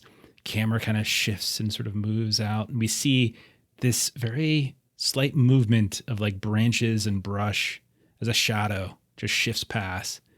We see the tiny little glint of that sunset off these long kind of knife-like claws as this creature slips back into the woods. The very one that got out the very first night and has slaughtered those poor animals. Maybe later on, the monster of Pendlehaven Woods becomes this little story of some kind, but mostly people are left alone, and it's just foxes and bunnies and all sorts of other little critters. But people warn you, don't go in Pendlehaven Woods after night, and don't go alone, because there's strange sounds. And that's what we're going to close down our little arc here of Regency Cthulhu. Thank you, everyone, for playing. Nice. It was very, very awesome. So It was a lot of fun. It was a lot of That fun. was awesome. That was so We got fun. character death, and we got a freaking wedding. And Yeah. probably a soon-to-be other wedding, I think, Bennett and Potterton. Yeah. Mhm. All right. I feel like you Emma's can't gonna ask for hunt much down more that with monster. Cthulhu Regency. Yeah, I think that's pretty good. We got a near wedding, an actual wedding, a character death, a total freaking thief, and then we have one who is hooked on the occult and is going to start causing trouble. I mean, that's pretty good, actually. Love That's a it. good Gonna be spread. That's a great. good Yeah, spread. yeah. All right. Well, thank you everyone for playing. That was a lot of fun. Thank you for indulging That me. was We fun. do need to return to It was this, so- I think, at some point because I did it. Yes, So, please. really That was good. a lot of fun. So we've thrown out a couple ideas that we might tackle in the future with this. So we'll see. A total see. party wedding. Yeah. Oh gosh. So One. everyone goes to Miss Georgiana's wedding. Of and then course what we do. happens? We all get married. What horrible things transpire at Georgiana Wentworth's wedding? Oh, no. The Slushingtons are That was well-known sort of where my head was cultists. going. Yeah. Captain Stone's corpse No, it's shows not. up. It's the Pottertons. It's Bennett's wedding. Emma's weekend this and is normal. birdieing John Stone as her wedding date. She's gonna Oh, do that's our so good. Dancing. No, ashes. no, no, no. And All somebody right. I dance will be good. That's wonderful. All right, why don't we do some closing plugs and we'll get on to Addie here. My Trey, thank you for joining us. It was a lot of fun to have you on the This channel. is amazing. Thank Yay. you so We much for love it. having me. Absolutely. Thank you. Where can we find you? I'm not doing right now, taking a bit of a break, but I generally, and I'll probably get back to it in a couple of weeks, try to make videos on YouTube about the people side of tabletop games that I make, system agnostic or multi-system, however you want to phrase it, videos that you can check out if you want. Fantastic. Link is in the They're chat wonderful. and in the description. Let's see. Steven, you got an announcement, man. We do, yeah. So on January 17th, that's a Tuesday, that's in our previous Haunted West slot, we will be starting a Forbidden Lands campaign. We'll be starting with a session 0. So we'll be making some characters. There will be some familiar faces here. Melissa won't have to watch me sacrifice myself. Jeff will be there. It should be a lot of fun. We got a couple other players. It's going to be a good crew. We're going to be doing a custom campaign, custom setting, but it is the standard Forbidden Lands rules. So it'll be a lot of fun. Very, very cool. Looking forward to that. Played it before. It's a very fun game. Love Free League. So it's cool to get more of that on here. Mhm. And then as for us, tomorrow, back to One Ring. As we are continuing our Wakey of Angmar campaign, so come hang out with us for that. Monday, we're going to be doing a one-shot as we're still 3 weeks away, I think 3 weeks away from our Horror on the Orient Express start. So we're going to do a one-shot. We're going to be doing The Dead Are Coming, which is a Mark of the Odd riff by that is basically zombies. We've played it before on the channel, but like one of my 2023 goals is like was to fun. revisit some old games that we haven't played in a while. And so we're going to be giving that one a try, and for a second time. So it's going to be fun. I think I'm calling it Fairways and Greens and Zombies. That's the Nice. name of the scenario. It's going to be a lot of fun. And then next Friday, we'll be back to Hunter. We have 2 sessions left of Hunter for this arc of our Chronicle. And then Aaron will be taking over something fancy. And then the other thing is, in this spot 2 weeks from now, Blade Runner, as we're going to be tackling some Blade Runner for a few weeks. But that's it. That's us. Thank you for everyone who hung out tonight. Thank you for those of you who threw out some bits and some subs. We definitely appreciate it. If you're watching this later on YouTube, thank you so much. Hopefully you follow us, follow my trade, follow whoever else you want to follow, because it's fun. It takes no effort. It's great. But we're going to go ahead and we're going to raid our buddies over at the Defenders of Cobalt. They're playing Heart. Wonderful game. Joe is running it. So I'm very excited to see. Joe plays in our Holler game as well. So follow the raid, say hi to them, and we'll see y'all later. Bye-bye. Later. Bye.